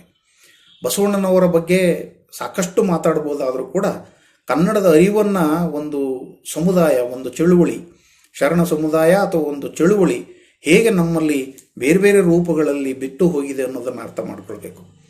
ಬಿಜ್ಜಳನ ಆಸ್ಥಾನದಲ್ಲಿದ್ದಂಥ ಬಸವಣ್ಣ ಕೂಡ ಆ ರಾಜ್ಯಾಧಿಕಾರವನ್ನು ಪ್ರಶ್ನೆ ಮಾಡುವ ನೈತಿಕ ಎತ್ತರವನ್ನು ಉಳಿಸಿಕೊಂಡಿದ್ದವರು ಮತ್ತು ರಾಜ್ಯನಿಗೆ ಆ ಬಗೆಯ ಪ್ರತಿಭಟನೆಯನ್ನು, ಆ ಪ್ರಶ್ನೆಗಳನ್ನು ಕೇಳುವ ಬಹಳ ದೊಡ್ಡ ಸ್ವಂತಿಕೆಯನ್ನು ಹೊಂದಿದ್ದಂಥವರು. ಅದು ನಿಜವಾದ ನಮ್ಮ ಕನ್ನಡದ ಸಂಸ್ಕೃತಿ ಅಂತ ನಾವು ಭಾವಿಸಬೇಕು. ಅವರಿಗೆ ಕಾಶ್ಮೀರದ ರಾಜಕುಮಾರನೊಬ್ಬ ತನ್ನ ಪ್ರಭಾವಕ್ಕೆ ಒಳಗಾಗಿ ತನ್ನಲ್ಲಿ ಬಂದು ಕಲ್ಯಾಣಕ್ಕೆ ಬಂದು ಕಟ್ಟಿಗೆ ಮಾರುವ ಕಾಯಕವನ್ನು ಆಯ್ಕೆ ಮಾಡಿಕೊಂಡು ಜೀವನ ನಡೆಸುವಂಥ ಬಹಳ ವಿಶೇಷವಾದ ಸಂದರ್ಭಗಳನ್ನು ನಾವು ನೋಡಬೇಕು. ಬಸವಣ್ಣ ಅಂಥವರಿಗೆ ಮರುಗ್ತಾರೆ. ಬಸವಣ್ಣನವ್ರದ್ದು ತಾಯಿಯ ಕರುಳು ಮರುಗಿ ಆ ಮೂಳಿಗೆಯ ಮಾರಯ್ಯನ ಮನೆಯಲ್ಲಿ ಯಾರೂ ಇಲ್ಲದ ಹೊತ್ತಿನಲ್ಲಿ ಒಂದು ಚೀಲದಲ್ಲಿ ಒಂದಿಷ್ಟು ಚಿನ್ನದ ನಾಣ್ಯಗಳನ್ನು ಇಟ್ಟು ಬರ್ತಾರೆ. ಹೊರಗಿನಿಂದ ಕಟ್ಟಿಗೆ ಹೊರೆಯನ್ನು ಹೊತ್ತು ತಂದ ಮಾರಯ್ಯ ಅವನ ಮನೆಯ ಬಾಗಿಲು ತೆಗಿತಿದ್ದಾಗಲೇ ಅವನಿಗೆ ಹೆಗ್ಗಣ ಸತ್ತಿರುವ ವಾಸನೆ ಬರುತ್ತೆ. ಅವನು ಒಂದು ಕೈಯಲ್ಲಿ ಮೂಗನ್ನು ಮುಚ್ಚಿಕೊಂಡು ಇನ್ನೊಂದು ಕೈಯಲ್ಲಿ ಕೋಲನ್ನು ಹಿಡ್ಕೊಂಡು ನನ್ನ ಮನೆಯಲ್ಲಿ ಎಲ್ಲೋ ಹೆಗ್ಗಣ ಸತ್ತಿದೆ ಅಂತ ಹುಡುಕಾಡಿ ಆ ಹೆಗ್ಗಣದ ತರ ಕಂಡಂಥ ಆ ಚೀಲವನ್ನು ಕೋಲಿನ ತುದಿಯಿಂದ ಎತ್ತಿ ಹೊರಗೆ ತಂದು ಬಿಸಾಕ್ತಾನೆ. ಸಂಪತ್ತನ್ನು ನೋಡಬೇಕಾದಂಥ ರೀತಿ ಇದು. ಬಸವಣ್ಣ ಎಂಥವರನ್ನು ರೂಪಿಸಿದ್ರು. ಸಂಪತ್ತಿನಿಂದ ವಿಮುಖವಾಗಿ ಕೇವಲ ಮನುಷ್ಯ ಪ್ರೀತಿಯನ್ನು, ಮನುಷ್ಯ ಸಂಘವನ್ನು ಬಯಸಿ ಅವರ ಜೊತೆಗೆ ಇರುವುದೇ ಶ್ರೇಷ್ಠತೆ, ಅವರ ಜೊತೆ ಇರುವುದೇ ಸಮೃದ್ಧಿ ಅನ್ನುವ ತಿಳುವಳಿಕೆಯನ್ನು ಕನ್ನಡ ಭಾಷೆ ಮತ್ತು ಬಸವಣ್ಣನವರ ಮೂಲಕ ನಮಗೆ ಅದು ಸಾಧ್ಯ ಆಗಿದೆ ಅನ್ನೋದು ಗೊತ್ತಿದ್ದಾಗ ನಾವು ಯಾವುದರ ಹಿಂದೆ ಹೋಗ್ತಾ ಇದ್ದೇವೆ? ಸಮಕಾಲೀನ ಕನ್ನಡ ನಾಡು ಯಾವುದರ ಹಿಂದೆ ಹೋಗ್ತಾ ಇದೆ? ಅತ್ಯಂತ ಅನೈತಿಕವಾದ, ಅತ್ಯಂತ ಅಪವಿತ್ರವಾದಂತಹ ತಾತ್ವಿಕ ವಿಚಾರಗಳ ಬಗ್ಗೆ ಒಂದಿಷ್ಟೂ ಪಾಪ ಪ್ರಜ್ಞೆ ಇಲ್ಲದೆ ನಾವು ಮಾತಾಡ್ತಾ ಇದ್ದೀವಲ್ಲ. ಇಂಥದ್ದೊಂದು ಜಗತ್ತು ನಿರ್ಮಾಣ ಆಗಿದೆ ನಮ್ಮ ನಡುವೆ. ಮನುಷ್ಯನಿಗೆ ತಪ್ಪು ಮಾಡಿರುವಂಥ ಅರಿವು ಬೇಕಾಗಿಲ್ಲ. ಇವತ್ತು ಸಂಪತ್ತಿನಿಂದ ಹೊರಟಿದ್ದೇವೆ. ಮನುಷ್ಯ ಯಕಶ್ಚಿತವಾಗಿದ್ದಾನೆ. ಮನುಷ್ಯನ ಯಾವ ಜೀವಕ್ಕೂ ಬೆಲೆಯೂ ಇಲ್ಲದೆ ಇರುವ ಹಾಗೆ ನಾವು ಇವತ್ತು ಬಾಳ್ತಾ ಇದ್ದೇವೆ. ಹೀಗಿರುವಾಗ ನೆಲನಾಳ್ದನ ಹೆಣಕ್ಕೆ ಒಂದಡಕೆ ಕೊಂಡವರಿಲ್ಲ. ನೆಲನಾಳ್ದನ ಹೆಣವನ್ನು ಒಂದು ಅಡಕೆಗೆ ಕೊಂಬವರಿಲ್ಲ ಅಂತ ಹೇಳುವಾಗ ಬಸವಣ್ಣನವರ ಉದ್ದೇಶ ಏನಿತ್ತು? ಬಸವಣ್ಣನವರು ಆತ್ಯಂತಿಕವಾಗಿ ಹೇಳಬೇಕಾದದ್ದು ಏನು ಅನ್ನೋದನ್ನು ನಾವು ಅರ್ಥ ಮಾಡಿಕೊಳ್ಬೇಕು. ನಾವು ಪದವಿ, ಜ್ಞಾನ ಮತ್ತು ಬೇರೆ ಬೇರೆ ಸಂಪತ್ತುಗಳನ್ನು ಇಟ್ಟುಕೊಂಡು ನನ್ನಷ್ಟು ಶ್ರೇಷ್ಠ ಇಲ್ಲ ಅಂತ ನಾವು ಅಂದ್ಕೊಂಡಿದ್ದೇವೆ. ಆದರೆ ವಾಸ್ತವದಲ್ಲಿ ಎಂಥ ಶ್ರೀಮಂತನೂ ಕೂಡ ಇವತ್ತೆಲ್ಲ ನಾಳೆ ಸಾಯಬೇಕಾಗಿದೆ. ಎಂಥ ಸರ್ವಾಧಿಕಾರ ಇರುವಂಥವನು ಕೂಡ ಇವತ್ತೆಲ್ಲ ನಾಳೆ ಸಾಯಬೇಕಾಗಿದೆ. ಸತ್ತವನು ಅವನು ಶ್ರೇಷ್ಠವಾಗಿದ್ದ, ದೊಡ್ಡ ದರ್ಪ ಇತ್ತವನಿಗೆ, ದೊಡ್ಡ ದೌರ್ಜನ್ಯ ಇತ್ತವನಿಗೆ, ಅಥವಾ ಅವನಿಗೆ ಬಹಳ ದೊಡ್ಡ ಅಧಿಕಾರ ಇತ್ತು ಅನ್ನುವ ಕಾರಣಕ್ಕೆ ಅವನನ್ನು ದುಡ್ಡು ಕೊಟ್ಟು ಕೊಂಡುಕೊಳ್ಳುವವರು ಯಾರೂ ಇಲ್ಲ. ಇವತ್ತು ಕೊರೋನಾದಂಥ ಸಂದರ್ಭದಲ್ಲಂತೂ ಸ್ವತಃ ಬಂಧುಗಳನ್ನೇ ಉಪಚರಿಸಲಾಗದಂಥ ಆತಂಕವನ್ನು ನಾವು ಇವತ್ತು ಕಾಣ್ತಾ ಇದ್ದೀವಿ. ಇಂಥ ಆತಂಕದಲ್ಲಿ ನಮಗೆ ಯಾವುದು ಮುಖ್ಯ ಆಗಬೇಕು? ಇದು ವಾಸ್ತವದಲ್ಲಿ ಅರಿವು ಅಂತ ನಾನು ಭಾವಿಸೋದಕ್ಕೆ ಪ್ರಯತ್ನ ಪಡ್ತಾ ಇದ್ದೇನೆ. ನಮ್ಮ ಅರಿವು ಅದು ಯಾವಾಗಲೂ ಜೀವಪರವಾಗಿರಬೇಕು. ಆದರೆ ವಾಸ್ತವ ಹೇಗಿದೆ ಗಮನಿಸ್ಕೊಳ್ಳಿ. ನಮಗೆ ಬಸವಣ್ಣನವರು ಬೇರೆ ಬೇರೆ ಕಾರಣಕ್ಕೆ ಮುಖ್ಯರಾಗ್ತಾ ಇದ್ದಾರೆ. ಆದರೆ ನಾವು ಹೇಗಿದ್ದೇವೆ? ಬಸವಣ್ಣ ಯಾವುದನ್ನು ಬೇಡ ಅಂತ ಹೇಳಿದರೋ ಅದನ್ನು ನಮ್ಮ ಜನ ಇವತ್ತು ಹೆಚ್ಚು ಪ್ರಿಯವಾಗಿ ಮಾಡ್ತಾ ಇದ್ದಾರೆ. ಅವರು ಕಳ ಬೇಡ ಅಂದರು, ಕೊಲ ಬೇಡ ಅಂದರು, ಹುಸಿಯ ನುಡಿಯಲು ಬೇಡ ಅಂದರು. ಅವರು ಬೇಡ ಅಂದವನ್ನೆಲ್ಲ ನಾವು ಬೇಕು ಅನ್ನುವ ಹಾಗೆ ವರ್ತಿಸ್ತಾ ಇದ್ದೇವೆ. ನಮ್ಮ ವರ್ತನೆಗಳು ಎಲ್ಲಿಗೆ ಮುಟ್ತಾ ಇದ್ದೇವೆ?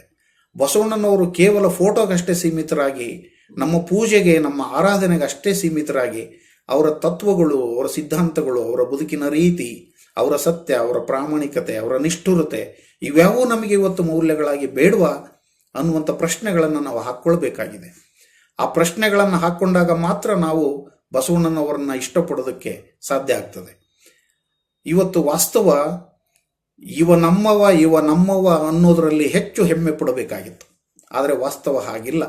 ಇವನ ಆರವ ಅನ್ನೋದೇ ನಮಗೆ ಹೆಚ್ಚು ಪ್ರಿಯವಾಗಿದೆ. ಇವನ ಆರವ ಅನ್ನೋದು ಹೆಚ್ಚು ಪ್ರಿಯವಾಗಿರುವಂಥ ಕಾಲಘಟ್ಟದಲ್ಲಿ ಬದುಕಿರುವ ನಮಗೆ ಭಾಷೆ ಹೇಗೆ ಮುಖ್ಯ ಆಗಬೇಕು, ಜಾತಿ ಎಷ್ಟು ಕನಿಷ್ಠ ಆಗಬೇಕು ಅನ್ನುವಂಥ ಅರಿವಿಲ್ಲ. ಅದರಿಂದ ಒಂದು ಭಾಷೆ ಕೊಡಬೇಕಾದಂಥ ಆತ್ಯಂತಿಕ ಅರಿವು ಅಂತಂದರೆ ಇವ ನಮ್ಮವ ಅನ್ನುವಂಥ ಭಾವನೆ ನಮ್ಮಲ್ಲಿ ಗಟ್ಟಿಗೊಳಿಸಬೇಕಾಗಿದೆ. ಇವ ನಮ್ಮವ ಅನ್ನದ ಹೊರತು, ಗಟ್ಟಿಯಾಗಿ ಇವ ನಮ್ಮವ ಅನ್ನದ ಹೊರತು ಇವನ ಆರವ ಅನ್ನುವಂಥ ಅಟ್ಟಹಾಸ ಕರಗೋದಿಲ್ಲ. ವಾಸ್ತವದಲ್ಲಿ ಇವನ ಆರವ ಅನ್ನುವಂಥ ಅಟ್ಟಹಾಸ ಇವತ್ತು ಮೆರೀತಾ ಇದೆ. ಅದರಿಂದ ನಾವು ದೂರ ಆಗಲೇಬೇಕಾಗಿದೆ. ಇದು ಕನ್ನಡ ನನಗೆ ಕೊಟ್ಟಂಥ ಅರಿವು ಅನ್ನೋದು ನನಗೆ ಹೆಮ್ಮೆಯ ವಿಷಯ. ಮಾದಾರ ಚೆನ್ನಯ್ಯನ ಮನೆಯ ಅಂಬಲಿ ಕುಡಿದಂಥ ಶಿವನಿಗೆ ನಾನು ಎಲ್ಲಿ ಉಣಬೇಕು ಅಂತ ಗೊತ್ತಾಗುತ್ತೆ. ಹರಿಹರ ಇಂಥದ್ದೊಂದು ಸಾಧ್ಯತೆಯನ್ನು ನಮ್ಮ ನಡುವೆ ಕಾಣಿಸ್ತಾನೆ. ಶಿವನು ಒಲಿಯೋದಕ್ಕೆ ಒಬ್ಬ ಕೆಳಜಾತಿಯ ಮನುಷ್ಯನೇ ಬೇಕು. ಶಿವ ಒಲಿಯೋದು ಯಾರನ್ನ? ಪತಿತರನ್ನ, ದಲಿತರನ್ನ, ಕೀಳಾಗಿದ್ದವ್ರನ್ನ ಶಿವ ಒಲಿತಾನೆ, ಅವನು ನಿಜವಾದ ಜಲಗಾರ ಅವನಾಗ್ತಾನೆ. ಹಾಗಾಗಿ ನಮಗೆ ಬಹಳ ಮುಖ್ಯ ಯಾವುದು ಅಂತಂದರೆ, ಇವತ್ತು ಜನರ ಎಲ್ಲರನ್ನೂ ಒಂದು ಅನ್ನುವ, ಎಲ್ಲರನ್ನೂ ಒಳಗೊಳ್ಳುವ ಥಿಯರಿ ಆಫ್ ಇನ್ಕ್ಲೂಷನ್, ಆ ಎಲ್ಲರನ್ನು ಒಳಗೊಳ್ಳುವ ತತ್ವ ಸಿದ್ಧಾಂತದ ಮೇಲೆ ನಮ್ಮ ಸಮಾಜವನ್ನು ರೂಪಿಸಿಕೊಂಡು ಒಂದು ನಿಜವಾದ ಕಲ್ಯಾಣದ ನಾಡನ್ನು ನಾವು ಕಟ್ಟಬೇಕಾದಂಥ ಸಾಧ್ಯತೆಗಳತ್ತ ನಮ್ಮ ಗಮನವನ್ನು ನಾವು ಹರಿಸಬೇಕು. ರಾಘವಾಂಕನಂತೂ ಮುಂದುವರೆದು ಹೊಲತಿಯರು ಹರಿಶ್ಚಂದ್ರನ ಹತ್ರ ಬಂದು ಮದುವೆ ಆಗುವಂಥ ಪೀಡಿಸ್ತಾ ಇದ್ದಾಗ ಅವನು ಅವರನ್ನು ಮುಟ್ಟೋದಕ್ಕೆ ಅಸಹ್ಯ ಪಡ್ತಾನೆ. ಆವಾಗ ಕವಿ ಮನಸ್ಸು ಹೇಳುವ ಮಾತುಗಳನ್ನು ಗಮನಿಸಬೇಕು. ಹೊಲತಿಯರ ಮೂಲಕ ಹೇಳಿಸುವ ಅದ್ಭುತವಾದ ಮಾತುಗಳು. ಏನು ಚಕ್ರವರ್ತಿ ರಾಜ, ನಿನ್ನ ಕಣ್ಣು ನಮ್ಮ ರೂಪವನ್ನು ನೋಡ್ತಾ ಇದೆ, ನಿನ್ನ ಇಂದ್ರಿಯ ಅಲ್ಲಿ ಮೈಲಿಗೆ ಆಗಲ್ಲ, ಕಣ್ಣು ಅನ್ನುವ ಇಂದ್ರಿಯ ಮೈಲಿಗೆ ಆಗೋದಿಲ್ಲ. ನಿನ್ನ ಕಿವಿ ನಮ್ಮ ಮಾತುಗಳನ್ನು ಕೇಳಿಸ್ಕೊಳ್ತಾ ಇದೆ, ಆ ನಿನ್ನ ಕಿವಿಯೂ ಮೈಲಿಗೆ ಆಗೋದಿಲ್ಲ. ನಿನ್ನ ನಾಲಿಗೆ ಮತ್ತು ನಿನ್ನ ಮೂಗು ಕೂಡ ನಮ್ಮ ಕಡೆಯಿಂದ ಬರುವಂಥ ಗಾಳಿಯನ್ನು ಸೇವಿಸ್ತಾ ಇದೆ, ನಮ್ಮ ನಾಲಿಗೆಯಿಂದ ಬರ್ತಾ ಇರುವಂಥ ಧ್ವನಿಯನ್ನು ನಿನ್ನ ಕಿವಿಗಳು ಕೇಳ್ತಾ ಇದ್ದಾವೆ. ಆದರೆ ಚರ್ಮವೊಂದು ಮೈಲಿಗೆ ಆಗುತ್ತೆ ಯಾಕಪ್ಪ? ನಿಮಗೆ ಈ 4 ಇಂದ್ರಿಯಗಳಲ್ಲಿ ಚರ್ಮವೊಂದು ಶ್ರೇಷ್ಠ ಇಂದ್ರಿಯ ಯಾಕಾಗತ್ತೆ? ಮುಟ್ಟೋದಕ್ಕೆ ಯಾಕೆ ಅಸಹ್ಯ ಪಡ್ತಾ ಇದೆಯಾ? ಮುಟ್ಟುವುದು ಅಷ್ಟು ಮೈಲಿಗೆಯೇ ನಿನಗೆ? ಇಂದ್ರಿಯಗಳಲ್ಲಿ ಇಂಥದೊಂದು ರೂಪ ವ್ಯತ್ಯಾಸವನ್ನು ಯಾಕೆ ಮಾಡ್ಕೊಳ್ತೀಯ ನೀನು ಅನ್ನುವಂಥ ಮಾತುಗಳನ್ನು ರಾಘವಾಂಕ ಕೇಳಿಸ್ತಾನೆ. ಅದರಿಂದ ನಮಗೆ ಅರ್ಥ ಆಗಬೇಕು, ನಮ್ಮ ಇಂದ್ರಿಯಗಳನ್ನು ಮೀರಿ ನಮ್ಮ ಮನಸ್ಸು ಮಿಡಿಬೇಕು. ಎಲ್ಲಿ ಅಸಹಾಯಕತೆ ಇದೆ, ಎಲ್ಲಿ ಆತಂಕ ಇದೆ, ಎಲ್ಲಿ ಹೃದಯದ ಸ್ಪಂದನ ಅಗತ್ಯ ಇದೆ, ಅಂಥ ಕಡೆ ನಾವು ಒಲಿಬೇಕಾಗಿದೆ. ಕನ್ನಡ ಅಂಥದೊಂದು ಪ್ರೀತಿಯ ವಾತಾವರಣವನ್ನು ಉಂಟು ಮಾಡಬೇಕಾಗಿದೆ. ಅದರಿಂದ ಸರ್ವಜನಾಂಗದ ಶಾಂತಿಯ ತೋಟ ಅಂತ ಹೇಳುವಾಗ ಕೂಡ ನಾವು ಇದನ್ನು ಗಮನಿಸಬೇಕು. ಜೈ ಭಾರತ ಜನನೀಯ ತನುಜಾತೆ ಜಯ ಹೇ ಕರ್ನಾಟಕ ಮಾತೆ ಅನ್ನುವಾಗ ನಾವು ಎಲ್ಲದನ್ನು ಮೀರಬೇಕಾದಂಥ ಅರ್ಥವನ್ನು ಅಥವಾ ಅಂಥದ್ದೊಂದು ಸಾಧ್ಯತೆಯನ್ನು ಕುವೆಂಪು ನಮಗೆ ಹೇಳ್ತಾರೆ. ಇಲ್ಲಿ 100 ಮತದ ಹೊಟ್ಟ ತೋರಿ ಎಲ್ಲ ತತ್ವದ ಎಲ್ಲೆ ಮೀರಿ ಆಗಬೇಕಾದಂಥ ಅನಿಕೇತನ ಪ್ರಜ್ಞೆಯನ್ನು ಕುರಿತು ನಾವು ಮಾತಾಡಬೇಕು. ಅನಿಕೇತನರಾಗೋದು ಅಂತಂದರೆ ಮನೆ ಕಡೆಗೆ ಬೇಡ್ರಿ ಅಂತಲ್ಲ. ಭಾಳಷ್ಟು ಜನ ಅದನ್ನು ಹೀಗೆ ತಪ್ಪಾಗಿ ಅಕ್ಷರಶಃ ವಾಚ್ಯವಾಗಿ ಆಲೋಚನೆ ಮಾಡೋದು ಇದೆ. ನಾನು ಅದನ್ನು ಗಮನಿಸಿದ್ದೇನೆ. ಕನ್ನಡ ಸಾಹಿತ್ಯವನ್ನು ಓದಿದ ಭಾಳಷ್ಟು ವಿದ್ಯಾರ್ಥಿಗಳಿಗೂ ಇಂಥದ್ದೇ ಚಿಂತನೆಗಳನ್ನು ಸಾಗಿಸುವ ಕೆಲಸವನ್ನು ನಮ್ಮ ಅನೇಕ ಜನ ಮಾಡ್ತಾರೆ. ಆದರೆ ವಾಸ್ತವ ಅದಲ್ಲ. ಅನಿಕೇತನರಾಗೋದು ಅಂತಂದರೆ ವಾಸ್ತವದಲ್ಲಿ ನಿರಂಕುಶಮತಿಗಳಾಗೋದು. ನಾನು ಎಲ್ಲ ತತ್ವಗಳನ್ನು, ಎಲ್ಲ ಧರ್ಮಗಳನ್ನು, ಎಲ್ಲ ಜಾತಿಯ ಸಂದರ್ಭಗಳನ್ನು ಮೀರಿ ನಾನು ಮನುಷ್ಯನಾಗ್ತೀನಿ ಅನ್ನುವಂಥದ್ದು. ಧರಣಿ ದಿನಮಣಿ ತಾರೆ ನಿಹಾರಿಕೆಗಳ ನೇಮಿಯ ಮೀರುವೆ ಅಂತ ಕುವೆಂಪು ಹೇಳ್ತಾರಲ್ಲ, ಆ ಕುವೆಂಪು ಹೇಳುವ ಆ ಗಡಿಗೆರೆಗಳನ್ನು ದಾಟುವ ಸ್ಥಿತಿ ಇದೆಯಲ್ಲ, ಅದು ವಾಸ್ತವದಲ್ಲಿ ಅನಿಕೇತನ ಪ್ರಜ್ಞೆ. ಅದು ನಾನು ನನ್ನ ಚಿಂತನೆಗಳಿಗೆ ಮನೆಗಳನ್ನು, ಗೋಡೆಗಳನ್ನು ಕಟ್ಕೊಳ್ಬಾರ್ದು. ನಾವು ಇವತ್ತು ಹೇಗಾಗಿದ್ದೀವಿ ಅಂತಂದರೆ, ಯಾರೋ ಒಬ್ಬ ರಾಜಕೀಯ ನಾಯಕ ಅಥವಾ ಯಾರೋ ಒಬ್ಬ ಧಾರ್ಮಿಕ ನಾಯಕ ಅಥವಾ ಯಾವುದೋ ಒಬ್ಬ ಪುರಾಣದ ನಾಯಕ ನಮ್ಮ ಸರ್ವಸ್ವವನ್ನು ಅಲ್ಲಾಡಿಸಿ ಬಿಡುವ ಸಾಧ್ಯತೆಗಳನ್ನು ನಾವು ಕಾಣ್ತಾ ಇದ್ದೀವಿ. ಅದರ ಬದಲಾಗಿ ನಮ್ಮ ಸ್ವಂತಿಕೆಯ ಪ್ರಜ್ಞೆಯನ್ನು ಕಳೆದುಕೊಂಡು ನಾವು ಕೇವಲ ತತ್ವದ ಗುಲಾಮರಾಗಿದ್ದೀವಿ. ಬೇರೊಂದು ತತ್ವದ ಯಾರೋ ಹೇಳಿದರು, ಏನೋ ಹೇಳಿದರು, ಇವನು ನಮ್ಮ ಧರ್ಮದವನು, ಅವನು ನಮ್ಮ ಜಾತಿಯವನು, ಆದ್ದರಿಂದ ನಾನು ಅವ್ರ ಪರ, ಆದ್ದರಿಂದ ನಾನು ಇವರ ವಿರೋಧಿ ಅನ್ನುವಂಥ ಈ ಸಂಕುಚಿತ ಮನೋಧರ್ಮವನ್ನು ದಾಟಿ ನಾವು ಕನ್ನಡ ಪರ ಪ್ರಜ್ಞೆ ಉಳ್ಳವರಾಗಬೇಕು ಅಂತಂದರೆ ಕನ್ನಡ ಪರವಾದ ಅಸ್ಮಿತೆ ಅರಿವನ್ನು ನಾವು ಪಡ್ಕೊಳ್ಬೇಕು ಅನ್ನೋದು ಮುಖ್ಯವಾದದ್ದು. ನನ್ನ ಇನ್ನೊಂದು ಮಾತನ್ನು ಇಲ್ಲಿ ನಾನು ನಿಮಗೆ ಸೇರಿಸಿ ಹೇಳೋದಕ್ಕೆ ಇಷ್ಟಪಡ್ತೀನಿ. ಕನ್ನಡದ ಅರಿವು ಅಭಿಮಾನದಿಂದ ಮೂಡಬೇಕು ಅಂತ ನಾನು ಹೇಳಿದ್ನಲ್ಲ, ಆ ಅರಿವಿನ ಮೂಲಕ ಅಭಿಮಾನವನ್ನು ಹುಟ್ಟಿಸ್ಕೊಳ್ಬೇಕು ಅಂತಂದಲ್ಲ, ಅದು ಹೇಗೆ ಸಾಧ್ಯ ಆಗಬೇಕು ಅಂತಂದರೆ, ಬರೀ 8 ಜನ ಜ್ಞಾನಪೀಠ ಪ್ರಶಸ್ತಿ ವಿಜೇತರ ಫೋಟೋಗಳನ್ನು ಹಾಕ್ಕೊಳ್ಳೋದ್ರ ಮೂಲಕ ನಮ್ಮ ಕನ್ನಡ ಅಭಿಮಾನವನ್ನು ನಾವು ತೋರಿಸಬಾರದು. ವಾಸ್ತವದಲ್ಲಿ ಆ 8 ಜನ ಜ್ಞಾನಪೀಠ ವಿಜೇತರನ್ನೂ ಒಳಗೊಂಡ ಹಾಗೆ ಕನ್ನಡದ ಎಲ್ಲ ಬಗೆಯ ಸಾಹಿತ್ಯವನ್ನು, ಸುಮಾರು 2000 ವರ್ಷಗಳಷ್ಟು ಉದ್ದನೆಯ ದೀರ್ಘವಾದ ಇತಿಹಾಸ ಇರುವ ಸಾಹಿತ್ಯವನ್ನು ನಾವು ಗಂಭೀರವಾಗಿ ಓದಿಕೊಳ್ಬೇಕು. ಭಾಳ ದುರಂತ ಅಂತಂದರೆ, ಶೈಕ್ಷಣಿಕ ವ್ಯವಸ್ಥೆಯನ್ನು ಉತ್ತಮಪಡಿಸ್ಕೊಳ್ಬೇಕಾದಂಥ ಭಾಳ ದೊಡ್ಡ ಜವಾಬ್ದಾರಿಯಲ್ಲಿ ಇರುವಂಥ ಮೇಷ್ಟ್ರುಗಳೇ ಈ ಫೋಟೋಗಳನ್ನು ಹಾಕ್ಕೊಂಡು ಮೆರೀತಾರೆ. ಆದರೆ ಫೋಟೋಗಳಿಂತ ಹೆಚ್ಚಾಗಿ ಅವರು ಬರೆದದ್ದೇನು, ಅವರು ಹೇಳಕೊರಟಿದ್ದೇನು, ಅಂತಿಮವಾಗಿ ಅವರು ಹೇಳಿದ್ದೇನು, ನಾನು ಕಲಿಬೇಕಾದದ್ದೇನು ಅಂತ ಗೊತ್ತಾಗಬೇಕು. ಆ ಫೋಟೋ ಹಾಕ್ಕೊಂಡಿರುವಂಥ ಎಲ್ಲರ ಮನೆಗಳಲ್ಲಿ ಹೋಗಿ ಅಥವಾ ಶಾಲೆಗಳಲ್ಲಿ ಹೋಗಿ ಕೇಳಿದರೆ ಅವರು ಆ 8 ಜನರ ಒಂದೇ ಒಂದು ಕೃತಿಯನ್ನು ಓದಿರಲ್ಲ. ಇದು ಬಹಳ ದೊಡ್ಡ ದುರಂತ ಇದು.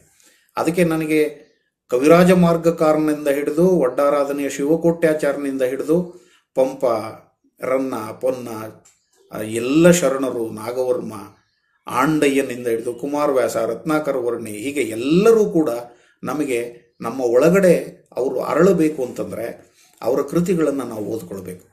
ಸಾಹಿತ್ಯವೊಂದನ್ನು ಓದಿಕೊಂಡ್ರೆ ಸಾಕು ಕನ್ನಡದ ಪ್ರಜ್ಞೆ ಅಥವಾ ಅರಿವು ಬಂದ್ಬಿಡುತ್ತೆ ಅಂತ ಭಾವಿಸೋದು ಅಗತ್ಯ ಇಲ್ಲ. ಆದರೆ ಕನ್ನಡ ಸಾಹಿತ್ಯದ ಜೊತೆಗೆ ನಮ್ಮ ಕನ್ನಡದ ಬಹಳ ದೊಡ್ಡ ವಾಸ್ತುಶಿಲ್ಪದ ಪರಂಪರೆ ಇದೆ. ಆ ವಾಸ್ತುಶಿಲ್ಪದ ಪರಂಪರೆಯನ್ನು ಅರ್ಥ ಮಾಡಿಕೊಳ್ಬೇಕು. ನಮ್ಮ ಬಹಳ ದೊಡ್ಡ ಚರಿತ್ರೆ ಇದೆ, ರಾಜ ಮಹಾರಾಜರುಗಳ ಚರಿತ್ರೆ ಇದೆ. ಕನ್ನಡದ ಪರವಾಗಿ ಕನ್ನಡದ ಜೀವಂತಿಕೆಯನ್ನು ನಿಜವಾಗ್ಲೂ ಸಾಧ್ಯಗೊಳಿಸಿದಂಥ ಅನೇಕ ರಾಜರುಗಳು ನಮ್ಮ ನಡುವೆ ಇದ್ದು ಹೋಗಿದ್ದಾರೆ. ಅವರುಗಳ ಬಗ್ಗೆ ತಿಳ್ಕೊಳ್ಬೇಕು. ಕರ್ನಾಟಕದ ಇತಿಹಾಸವನ್ನು ತಿಳ್ಕೊಳ್ಳೋದು, ಕರ್ನಾಟಕದ ವಾಸ್ತುಶಿಲ್ಪವನ್ನು ತಿಳ್ಕೊಳ್ಳೋದು, ಕರ್ನಾಟಕದ ವೈದ್ಯ ಪದ್ಧತಿಯನ್ನು ತಿಳ್ಕೊಳ್ಳೋದು, ಕರ್ನಾಟಕದ ಕ್ರೀಡೆಗಳ ಬಗ್ಗೆ ಅರಿವಿಟ್ಟುಕೊಳ್ಳೋದು, ಕರ್ನಾಟಕದಲ್ಲಿರುವ ಕಾಡು, ಗಿಡ, ಮರ, ಬೆಟ್ಟ, ಹಳ್ಳ, ಕೊಳ್ಳಗಳು, ಪ್ರಾಣಿ, ಪಕ್ಷಿಗಳು ಇವೆಲ್ಲವುಗಳ ಅರಿವು ಇಟ್ಟುಕೊಂಡು ಮಾತ್ರ ನಾವು ಅಭಿಮಾನವನ್ನು ಮೂಡಿಸ್ಕೊಳ್ಬೇಕೇ ಹೊರತು ನಮ್ಮ ಹುಡುಗರುಗಳಿಗೆ ಕನ್ನಡದಲ್ಲಿ 10 ಮರಗಳ ಹೆಸರು ಹೇಳಪ್ಪ, ಅಥವಾ 10 ಕಾದಂಬರಿಗಳ ಹೆಸರು ಹೇಳಪ್ಪ, ಅಥವಾ 10 ಪ್ರಾಣಿ ಪಕ್ಷಿಗಳ ಹೆಸರು ಹೇಳಪ್ಪ ಅಂತಂದರೆ ಹೇಳೋದಕ್ಕೆ ಸಾಧ್ಯ ಆಗಬೇಕು. ನಮ್ಮಲ್ಲಿ ನಾವು ಇಂಗ್ಲೀಷನ್ನು ಹಿಂದಿಯನ್ನು ಕಲಿತ್ರೆ ನಮಗೆ ಅನ್ನ ಸಿಗುತ್ತೆ ಅಥವಾ ನನಗೆ ನೌಕರಿ ಸಿಗುತ್ತೆ, ನಾನು ಚೆನ್ನಾಗಿ ದುಡಿತೀನಿ ಅನ್ನುವಂಥ ಒಂದು ಭ್ರಮೆ ಇದೆ. ಆದರೆ ವಾಸ್ತವವಾಗಿ ಎಲ್ಲ ಸಾಧಕರನ್ನು ನೋಡಿ, ಕನ್ನಡದಿಂದ ಹೋದಂಥ ಎಲ್ಲ ಸಾಧಕರನ್ನು ಅವರು ಕನ್ನಡದ ಮೂಲಕವೇ ದೊಡ್ಡ ಸಾಧನೆಯನ್ನು ಮಾಡಿದಂಥವ್ರು. ಹಾಗಾಗಿ ಕನ್ನಡ ನಮಗೆ ಮಾಹಿತಿಯನ್ನು ಮಾತ್ರ ಕೊಡೋದಿಲ್ಲ, ಬರೀ ಜ್ಞಾನವನ್ನು ಕೊಡೋದಿಲ್ಲ, ಅದು ಅರಿವನ್ನು ಕೊಡ್ತಾ ಇದೆ. ಜಗತ್ತಿನ ಯಾವ ಭಾಷೆ ಬೇಕಾದರೂ ಜ್ಞಾನವನ್ನು ಕೊಡ್ತವೆ, ಜಗತ್ತಿನ ಯಾವ ಭಾಷೆ ಬೇಕಾದರೂ ಮಾಹಿತಿಯನ್ನು ಕೊಡ್ತವೆ. ಆದರೆ ಅರಿವನ್ನು ಕೊಡೋದು ಮಾತ್ರ ನಮ್ಮ ಮಾತೃಭಾಷೆ ಅನ್ನೋದನ್ನು ನಾವು ಮರಿಬಾರ್ದು. ಹಾಗಾಗಿ ನಮ್ಮ ಜನಪದರ ಹತ್ರ ನಾವು ಹೋಗದೆ ನಮಗೆ ಬೇರೆ ದಾರಿ ಇಲ್ಲ. ಕನ್ನಡವನ್ನು ಉಳಿಸಬೇಕಾದಂಥ, ಅದನ್ನು ಹೆಚ್ಚು ಗಟ್ಟಿಯಾಗಿ ಇಂದಿನ ತಲೆಮಾರಿಗೆ ರೂಪಿಸಬೇಕಾದಂಥ ಹೊಣೆಯನ್ನು ಹೊತ್ತುಕೊಳ್ಬೇಕಾದವರು ಒಂದನ್ನು ಮರಿಬಾರ್ದು. ಅದೇನು ಅಂತಂದರೆ, ನಾವು ಕೃಷಿ ಮೂಲದ ಜಾನಪದಕ್ಕೆ ಹೋಗದೆ ಹೊರತು ನಾವು ಕನ್ನಡವನ್ನು ಮತ್ತೆ ಕಟ್ಟಿಕೊಡೋಕ್ಕಾಗೋದಿಲ್ಲ. ಸುಮ್ಮನೆ ನಾವು ಯಾವುದೋ ಲೇಔಟಲ್ಲಿ ಒಂದಿಷ್ಟು ನೊಗ, ಪಟಗಣ್ಣಿ, ಬಾರಕೋಲು ಅಂತ ಬೋರ್ಡುಗಳನ್ನು ಹಾಕೋದ್ರ ಮೂಲಕ ಕನ್ನಡವನ್ನು ಉಳಿಸ್ತೀವಿ ಅನ್ನೋದು ಸುಳ್ಳು.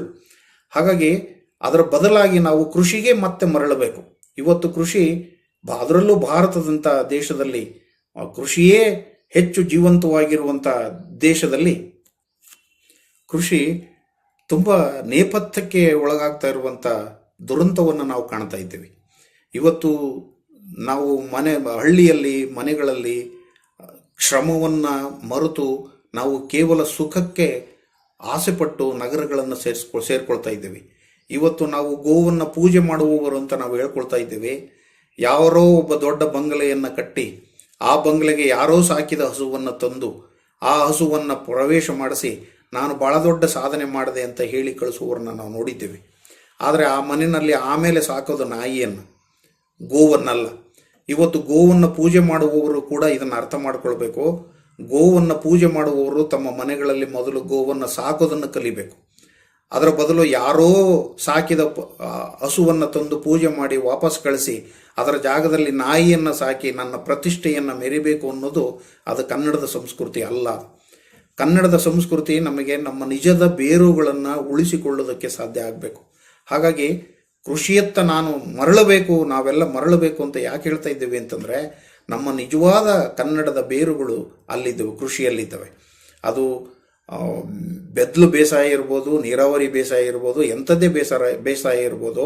ವಾಸ್ತವದಲ್ಲಿ ಕೃಷಿ ನಮಗೆ ಹೆಚ್ಚು ಜೀವಂತವಾಗಿದ್ದಷ್ಟು ನಮ್ಮ ಭಾಷೆಯನ್ನು ಜೀವಂತವಾಗಿ ಉಳಿಸ್ಕೊಳ್ಳೋದಕ್ಕೆ ಸಾಧ್ಯ ಇದೆ ಅನ್ನೋದನ್ನು ಹೇಳ್ತಾ, ಈ ಹಿನ್ನೆಲೆಯಲ್ಲಿ ನಮಗೆ ಮತ್ತೊಂದು ಅರಿವು ಮುಖ್ಯ ಆಗಬೇಕು ಅನ್ನೋದನ್ನು ಕೂಡ ನಾನು ಹೇಳೋದಕ್ಕೆ ಇಷ್ಟಪಡ್ತೀನಿ. ಏನದು ಅಂತಂದರೆ, ಇವತ್ತು ಹಳ್ಳಿಗಳು ನಗರಗಳು ಅನ್ನುವ ಭೇದ ಭಾವ ಇಲ್ಲದೆ ಒಂದೊಂದು ಜಾತಿಯ ಬಡಾವಣೆಗಳನ್ನು ನಾವು ನಿರ್ಮಾಣ ಮಾಡಿಕೊಳ್ತಾ ಆ ಜಾತಿಯ ಕೂಪದಲ್ಲಿ ಬಿದ್ದು ಸಾಯ್ತಾ ಇರುವಂಥ ದುರಂತವನ್ನು ನಾವು ನಮ್ಮ ನಾಡಿನಲ್ಲಿ ನೋಡ್ತಾ ಇದ್ದೇವೆ. ಮತ್ತು ಈ ಎಲ್ಲ ಜಾತಿಗಳು ಒಂದೊಂದು ರಾಜಕೀಯ ಪಕ್ಷವನ್ನು ಬೆಂಬಲಿಸುವ ಅಥವಾ ಯಾರೋ ತಮ್ಮ ಜಾತಿಯವರು ಅನ್ನುವ ಕಾರಣಕ್ಕೆ ಅವರನ್ನು ಆರಾಧಿಸುವ ಒಂದು ಪರಂಪರೆಯನ್ನು ನಾವು ಸೃಷ್ಟಿ ಮಾಡ್ತಾ ಇದ್ದೀವಿ. ವಾಸ್ತವದಲ್ಲಿ ಇದು ಅತ್ಯಂತ ಅಪಾಯಕಾರಿಯಾದಂಥ ದಿನಗಳು. ಇಂಥ ಅಪಾಯಕಾರಿಯಾದಂಥ ದಿನಗಳಲ್ಲಿ ನಮಗೆ ನಮ್ಮ ಭಾಷೆಯನ್ನು, ನಮ್ಮ ಅಸ್ಮಿತೆಯನ್ನು, ಕನ್ನಡದ ಸಂವೇದನೆಗಳನ್ನು ಹೊಸದಾಗಿ ರೂಪಿಸಿಕೊಳ್ಳಬೇಕಾದದಕ್ಕೆ ಮಾರ್ಗದರ್ಶನ ಬೇಕು ಅಂತಂದರೆ ಅಂಥ ಮಾರ್ಗದರ್ಶನ ಕುವೆಂಪು ಸಾಹಿತ್ಯದಲ್ಲಿ ಸಿಕ್ಕುತ್ತೆ. ಕುವೆಂಪು ಬಾರಿಸು ಕನ್ನಡ ಡಿಂಡಿಮವ ಅಂತ ಹೇಳುವ ಪದ್ಯದಲ್ಲಿ ಇದನ್ನು ಒಂದು ಭಗವದ್ಗೀತೆಯ ಸಾಲುಗಳು ಅಂತ ನಾನು ಭಾವಿಸೋದಕ್ಕೆ ಇಷ್ಟಪಡ್ತೀನಿ.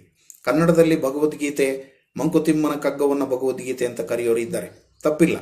ಆದರೆ ನಿಜವಾದ ಭಗವದ್ಗೀತೆ ಮಾಡಬೇಕಾದಂಥ ಕೆಲಸವನ್ನು ಕುವೆಂಪು ಅವರ ಬಾರಿಸು ಕನ್ನಡ ಡಿಂಡಿಮವ ಅನ್ನುವಂಥ ಪದ್ಯದಲ್ಲಿ ನಾವು ನೋಡ್ಬೋದು. ಅದರಲ್ಲಿ ಮುಖ್ಯವಾಗಿ 4 ಸಾಲುಗಳನ್ನಷ್ಟೇ ನಾನಿಲ್ಲಿ ಈ ಸಂದರ್ಭದಲ್ಲಿ ನನ್ನ ಉಪನ್ಯಾಸದ ಭಾಗವಾಗಿ ನಿಮಗೆ ಹೇಳೋದಕ್ಕೆ ಇಷ್ಟಪಡ್ತೀನಿ. ಬಾರಿಸು ಕನ್ನಡ ಡಿಂಡಿಮವ ಓ ಕರ್ನಾಟಕ ಹೃದಯ ಶಿವ ಅಂತ ಹೇಳುವಾಗ ಅವರ ಮನಸ್ಸಿನಲ್ಲಿ ಇರುವಂಥ ಒಂದು ಮಂತ್ರದ ರೂಪವಾದಂಥ ಮಾತುಗಳು ಇವು. ಸತ್ತಂತಿಹರನ್ನು ಬಡಿದೆಚ್ಚರಿಸು ಅನ್ನುವುದು ಮೊದಲನೇ ಸಾಲು. ಈ ಸತ್ತಂತಿಹರನ್ನು ಬಡಿದೆಚ್ಚರಿಸುವುದು ಅಂತಂದರೆ ವಾಸ್ತವದಲ್ಲಿ ಅವರು ಸತ್ತಿಲ್ಲ, ಆದರೆ ಸತ್ತ ಹಾಗಿದ್ದಾರೆ. ಯಾವ ವಿಚಾರದಲ್ಲಿ? ಒಂದು ಭಾಷೆಯನ್ನು ಉಳಿಸ್ಕೊಳ್ಬೇಕಾದ ಪ್ರಯತ್ನದ ವಿಚಾರದಲ್ಲಿರ್ಬೋದು, ಒಂದು ಸಂಸ್ಕೃತಿಯನ್ನು ಕಟ್ಟುವ ವಿಚಾರದಲ್ಲಿರ್ಬೋದು, ಅಥವಾ ಇಡೀ ಸಮಗ್ರವಾಗಿ ಒಂದು ಪರಂಪರೆಯನ್ನು ಅರ್ಥ ಮಾಡಿಕೊಳ್ಳುವ ಶ್ರದ್ಧೆಯಲ್ಲಿರ್ಬೋದು, ಎಲ್ಲ ವಿಚಾರದಲ್ಲಿ ಅವರು ಸತ್ತ ಹಾಗಿದ್ದಾರೆ. ಅವರಿಗೆ ರೋಷ ಅನ್ನೋದು ಬೇಕಾಗಿಲ್ಲ. ನಮಗೆ ಯಾರು ಸಿಂಹವಾಗಬೇಕಾಗಿಲ್ಲ, ಗರ್ಜಿಸಬೇಕಾಗಿಲ್ಲ. ಅದರ ಬದಲಾಗಿ ನಾವು ಮನುಷ್ಯರಾಗಬೇಕಾಗಿದೆ. ಮನುಷ್ಯರಾಗಿ ಉಸಿರಾಡುವ ಜೀವಂತ ವ್ಯಕ್ತಿಗಳಾಗಿ ನಾವು ಎಚ್ಚರಿಸುವ ಕೆಲಸವನ್ನು ಮಾಡಬೇಕು ಅಂತಂದರೆ ಇಲ್ಲಿ ನಮಗೆ ಅಸಡ್ಡೆ ಇದೆ, ಆಲಸ್ಯ ಇದೆ, ಅಥವಾ ಬೇಜವಾಬ್ದಾರಿ ಇದೆ. ಈ ಅಸಡ್ಡೆ, ಆಲಸ್ಯ, ಬೇಜವಾಬ್ದಾರಿಗಳನ್ನು ದಾಟಿ ನಾವು ಹೆಚ್ಚು ಕ್ರಿಯಾಶೀಲವಾಗಿರಬೇಕಾದಂಥ ಮಾತುಗಳನ್ನು ಕುವೆಂಪು ಅವರು ಹೇಳೋದಕ್ಕೆ ಹೊರಟಿದ್ದಾರೆ.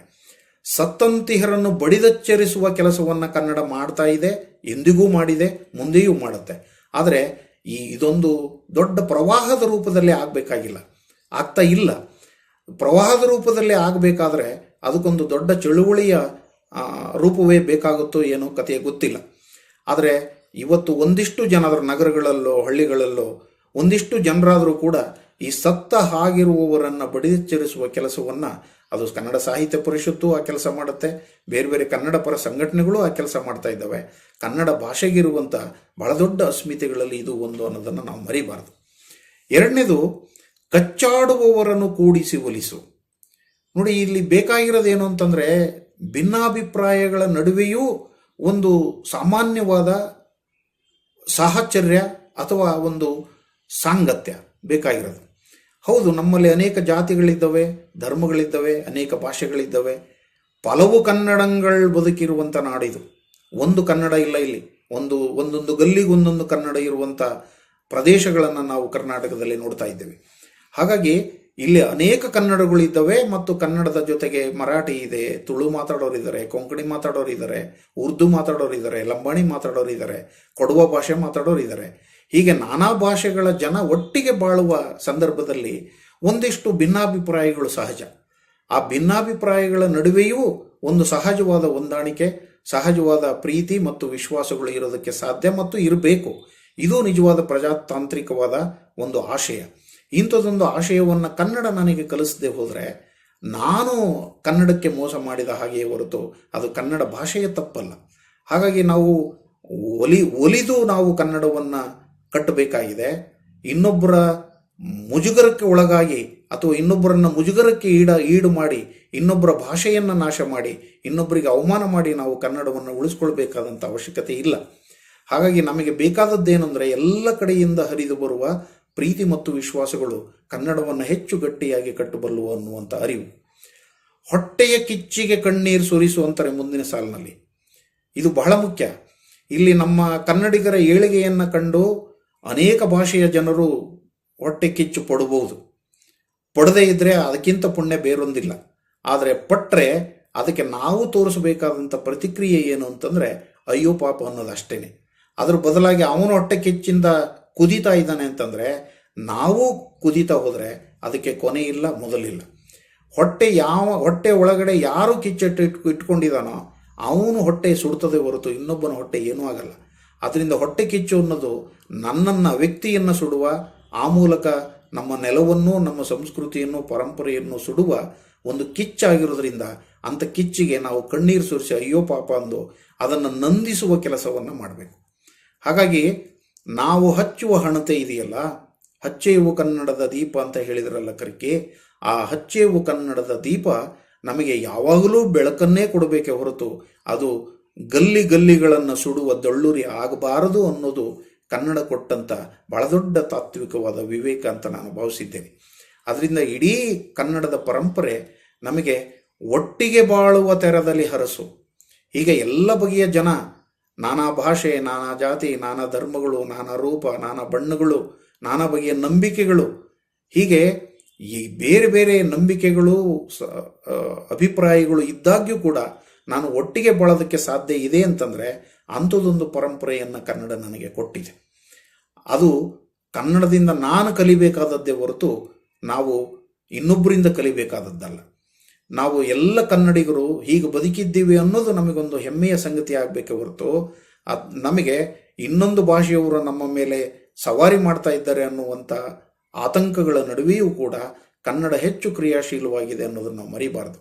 ಇವತ್ತು ಕನ್ನಡ ಸಾಹಿತ್ಯ ಎಷ್ಟು ಉತ್ಕೃಷ್ಟವಾದ ಸಾಹಿತ್ಯ ಅಂತಂದರೆ ಅದು ಕವಿರಾಜ ಮಾರ್ಗಕಾರನಿಂದ ಹಿಡಿದು ಕುವೆಂಪು, ಬೇಂದ್ರೆ, ಅನಂತಮೂರ್ತಿ, ಲಂಕೇಶು, ತೇಜಸ್ವಿ, ದೇವನೂರು ಮಹಾದೇವನವರೆಗೆ ಎಷ್ಟು ಉತ್ಕೃಷ್ಟವಾದ ಸಾಹಿತ್ಯ ಅಂದರೆ ಜಗತ್ತಿನ ಕೇವಲ 10 ಭಾಷೆಗಳ ಶ್ರೇಷ್ಠ ಭಾಷೆಗಳನ್ನು ಆಯ್ಕೆ ಮಾಡಿದರೆ ಆ 10 ಭಾಷೆಗಳಲ್ಲಿ ಕನ್ನಡ ಕೂಡ ಒಂದು ಅನ್ನೋದನ್ನು ನಾವು ಮರಿಬಾರದು. ಅಷ್ಟು ವಿಶ್ವಮಾನ್ಯವಾದ ವಿಶ್ವಶ್ರೇಷ್ಠವಾದಂಥ ಸಾಹಿತ್ಯವನ್ನು ಕನ್ನಡ ಕೊಟ್ಟಿದೆ. ಆದರೆ ಏನಾಗ್ತಾ ಇದೆ, ಇಂಥ ಸಾಹಿತ್ಯವನ್ನು, ಇಂಥದ್ದು ಶ್ರೀಮಂತವಾದ ವಾಸ್ತುಶಿಲ್ಪವನ್ನು, ಇತಿಹಾಸವನ್ನು, ಪರಂಪರೆಯನ್ನು ಇಟ್ಟುಕೊಂಡೂ ಕೂಡ ನಾವು ಕನ್ನಡವನ್ನು ಹೊಸ ತಲೆಮಾರುಗಳಿಗೆ ನಾವು ತಲುಪಿಸುವ ಕೆಲಸದಲ್ಲಿ ಎಲ್ಲೋ ಒಂದು ಕಡೆ ಸೋಲ್ತಾ ಇದ್ದೇವೆ ಅನ್ನುವಂಥ ಅಸಹಾಯಕತೆ ಕೂಡ ಇದೆ. ಇವತ್ತು ಕಾಲ ಹೇಗೆ ಬದಲಾಗಿದೆ ಅಂತಂದರೆ ನಾವು ನೋಡುವ ಸಿನಿಮಾಗಳು, ಧಾರಾವಾಹಿಗಳು, ಜಾಹೀರಾತುಗಳಿಂದ ಹಿಡಿದು ನಮ್ಮ ಪತ್ರಿಕೆಗಳು ಎಲ್ಲದರಲ್ಲೂ ಕೂಡ ಪೂರ್ಣ ಕನ್ನಡ, ಶುದ್ಧ ಕನ್ನಡ ಅನ್ನೋದನ್ನು ನಾವು ನೋಡೋದಕ್ಕೆ ಸಾಧ್ಯವೇ ಇಲ್ಲ. ಅಲ್ಲಿ ಎಲ್ಲವೂ ಇಂಗ್ಲೀಷ್ನಲ್ಲಿ ಇರುವ ಒಂದೆರಡು ಪದಗಳಾದರೂ ಇರ್ತವೆ, ಹಿಂದಿಯ ಒಂದೆರಡು ಪದಗಳಾದರೂ ಇರ್ತವೆ. ಅವೆಲ್ಲವನ್ನು ಒಳಗೊಂಡು ಕನ್ನಡವನ್ನು ನಾವು ರೂಪಿಸ್ಕೊಳ್ಬೇಕಾಗಿದೆ. ಅದರಿಂದ ಕನ್ನಡವನ್ನು ಅಚ್ಚಗನ್ನಡದಲ್ಲಿ ನಾನು ಮಾತಾಡ್ತೀನಿ, ಬರೀತೀನಿ, ಕೇಳಿಸ್ಕೊಳ್ತೀನಿ ಅನ್ನುವಂಥ ಮೈಲಿಗೆಯ ವಾತಾವರಣದಿಂದ ಹೊರಗೆ ಬಂದು ನಾವು ಉಳಿದ ಭಾಷೆಯ ಪದಗಳನ್ನು ಕೂಡ ನಮ್ಮ ಭಾಷೆಯ ಪದಗಳ ಹಾಗೆ ಬಳಸಿಕೊಂಡು ಅದರ ಶ್ರೀಮಂತಿಕೆಯನ್ನು ಹೆಚ್ಚು ಮಾಡಿಕೊಳ್ಳುವ ಸಾಧ್ಯತೆಗಳತ್ತ ನಾವೆಲ್ಲ ಗಮನಿಸಬೇಕು. ಅಂಥ ಗಮನ ಹರಿಸದ ಹೊರತು ಕನ್ನಡವನ್ನು ಇನ್ನಷ್ಟು ಶ್ರೀಮಂತಗೊಳಿಸೋಕ್ಕಾಗಲ್ಲ. ಇವತ್ತು ತಾಂತ್ರಿಕ ಜಗತ್ತಿನಲ್ಲಿ ನಾವು ಬದುಕ್ತಾ ಇದ್ದೇವೆ. ಹೆಚ್ಚು ಡಿಜಿಟಲೈಸ್ಡ್ ಇಂಡಿಯಾ ಅಂತ ನಾವು ಕರೀತಾ ಇದ್ದೇವೆ. ಈ ತಾಂತ್ರಿಕ ಜಗತ್ತಿಗೆ ಬೇಕಾದಂಥ ಕನ್ನಡ ಭಾಷೆಯನ್ನು ಸಿದ್ಧಗೊಳಿಸಬೇಕಾದ್ರೆ ನಾವು ತಾಂತ್ರಿಕವಾಗಿಯೂ ಹೆಚ್ಚು ಸಮರ್ಥರಾಗಬೇಕು ಅನ್ನುವಂಥ ಅರಿವು ನಮಗೆ ಬೇಕಾಗಿದೆ. ಅದರಿಂದ ಇವತ್ತು ನಮ್ಮ ಯಾವುದೋ ಹಳೆಗನ್ನಡ ಕಾವ್ಯ ಡಿಜಿಟಲ್ ಆಗಿದೆ ಸರ್, ಅಲ್ಲಿ ಸಿಗುತ್ತೆ ಅನ್ನೋದು ಒಂದು ಭಾಳ ಸದುದ್ದೇಶದ ಕೆಲಸ ಮತ್ತು ಚೇತೋಹಾರಿಯಾದ ಕೆಲಸ. ಇದ್ರ ಜೊತೆಗೆ ಹೊಸದಾಗಿ ಕೂಡ ಕನ್ನಡ ಪಡಿತಾ ಇರುವಂಥ ಆಯಾಮಗಳನ್ನು ಅರ್ಥ ಮಾಡಿಕೊಳ್ತಾನೆ. ಆ ಆಯಾಮಗಳನ್ನು ಇಟ್ಟುಕೊಂಡೇ ಅಂತಿಮವಾಗಿ ಕನ್ನಡದ ಅಸ್ಮಿತೆ ಯಾವುದು ಅಂತಂದರೆ ಒಟ್ಟಿಗೆ ಬಾಳುವ ತೆರದಲ್ಲಿ ಹರಸು ಅನ್ನೋದು ಮುಖ್ಯವಾದದ್ದು. ಕುವೆಂಪು ಈ ಮಾತನ್ನು ಸುಮ್ಮನೆ ಒಂದು ಪದ್ಯದಲ್ಲಿ ಬರೀಬೇಕು ಅನ್ನುವಂಥ ಮಾತಲ್ಲ ಇದು. ಒಂದು ಸಾಲನ್ನು ಜೋಡಿಸಬೇಕು, ಪದಗಳನ್ನು ಜೋಡಿಸಬೇಕು ಅನ್ನೋದಲ್ಲ. ಅದರ ಬದಲಾಗಿ ಇದರ ಹಿಂದೆ ಇರುವುದು ಒಂದು ತಾತ್ವಿಕವಾದ ವಿವೇಕ. ಎಲ್ಲರೂ ಒಟ್ಟಿಗೆ ಬದುಕಿದಾಗ ಮಾತ್ರ ಒಂದು ದೇಶಕ್ಕೆ, ಒಂದು ರಾಜ್ಯಕ್ಕೆ ಅದಕ್ಕೆ ಹಿರಿಮೆಗಳು ಸಲ್ತವೆ.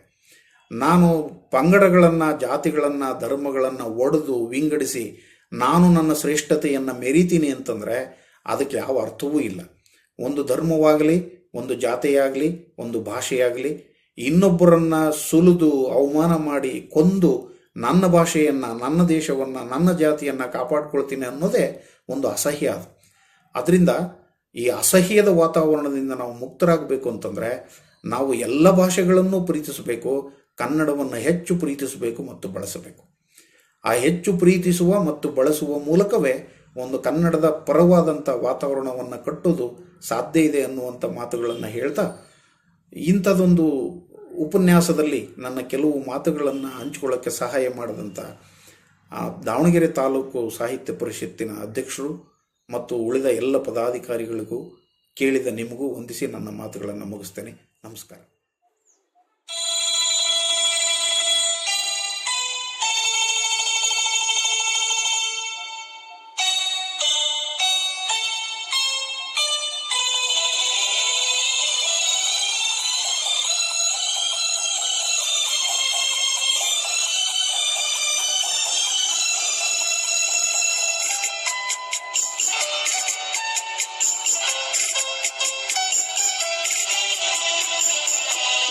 ಬಡತನದ ಮನೆಯೊಳಗ ಹೆಣ್ಣು ಹುಟ್ಟಬಾರದು.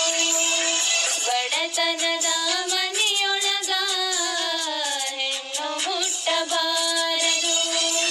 ಹಡೆದ ತಪ್ಪಿಗಾಗಿ ತಂದೆ, ಹಡೆದ ತಪ್ಪಿಗಾಗಿ ತಾಯಿ ಕಣ್ಣೀರ ಸುರಿಸಬಾರದು. ಬಡತನದ ಮನೆಯೊಳಗ ಹೆಣ್ಣು ಹುಟ್ಟಬಾರದು. ಬಡತನದ ಮನೆಯೊಳಗ ಹೆಣ್ಣು ಹುಟ್ಟಬಾರದು.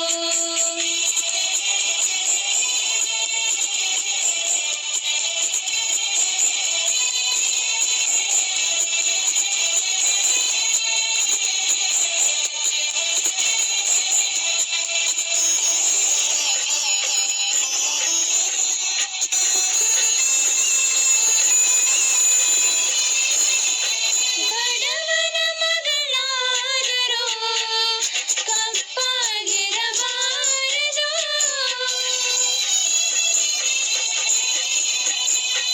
ಬಡವನ ಮಗಳಾದರೂ ಕಪ್ಪಾಗಿರಬಾರದು. ಹೆಣ್ಣು ಹಡೆದ ತಾಯಿ ತಂದೆಗೆ ಎಂದು ಬೈಯಬಾರದು. ಹಣದಾಸೆಯ ಗುಣದವನ, ಹಣದಾಸೆಯ ಗುಣದವನ ಹೆಂಡತಿಯಾಗಬಾರದು.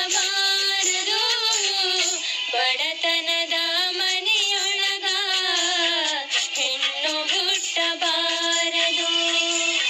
ಬಡತನದ ಮನೆಯೊಳಗ ಹೆಣ್ಣು ಹುಟ್ಟಬಾರದು.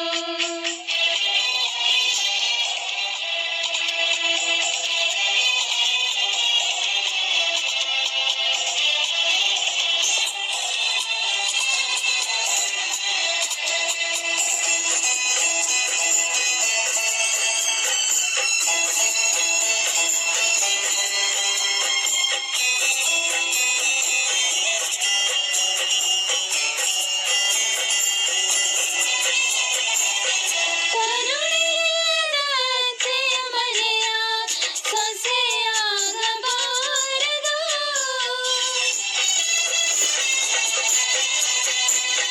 ಕರುಣೆಯಾದ ಅತ್ತೆಯ ಮನೆಯ ಸೊಸೆಯಾಗಬಾರದು. ಅಪ್ಪಿಕೊಂಡು ನಡೆಯುವ ಅತ್ತೆಯ ಸೇವೆ ಮರೆಯಬಾರದು. ಹಡೆದ ತಾಯಿ ತಂದೆಗೆ, ಹಡೆದ ತಾಯಿ ತಂದೆಗೆ ಮಾತು ತರಬಾರದು. ಬಡತನದ ಮನೆಯೊಳಗ ಹೆಣ್ಣು ಹುಟ್ಟಬಾರದು. ಬಡತನದ ಮನೆಯೊಳಗ ಹೆಣ್ಣು ಹುಟ್ಟಬಾರದು.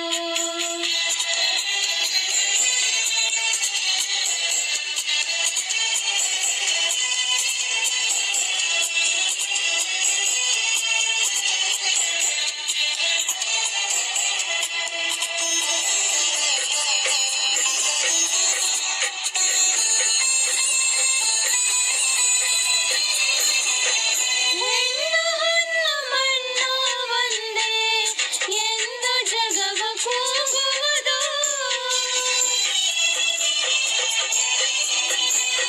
ಹೆಣ್ಣು ಹೊನ್ನು ಮಣ್ಣು ಒಂದೇ ಎಂದು ಜಗವು ಕೂಗುವುದು. ಈ ಲೋಕದಲ್ಲಿ ನಮಗೆ ಭಾಗ್ಯ ಎಂದು ದೊರಕುವುದು. ಸಾಕು ಈ ಲೋಕದ ಸಂಗ, ಸಾಕು ಈ ಲೋಕದ ಸಂಗ, ಮರಳಿ ಹುಟ್ಟಬಾರದು. ಬಡತನದ ಮನೆಯೊಳಗ ಹೆಣ್ಣು ಹುಟ್ಟಬಾರದು. ಬಡತನದ ಮನೆಯೊಳಗ ಹೆಣ್ಣು ಹುಟ್ಟಬಾರದು. ಹಡೆದ ತಪ್ಪಿಗಾಗಿ ತಂದೆ, ಹಡೆದ ತಪ್ಪಿಗಾಗಿ ತಾಯಿ ಕಣ್ಣೀರ ಸುರಿಸಬಾರದು. ಬಡತನದ ಮನೆಯೊಳಗ ಹೆಣ್ಣು ಹುಟ್ಟ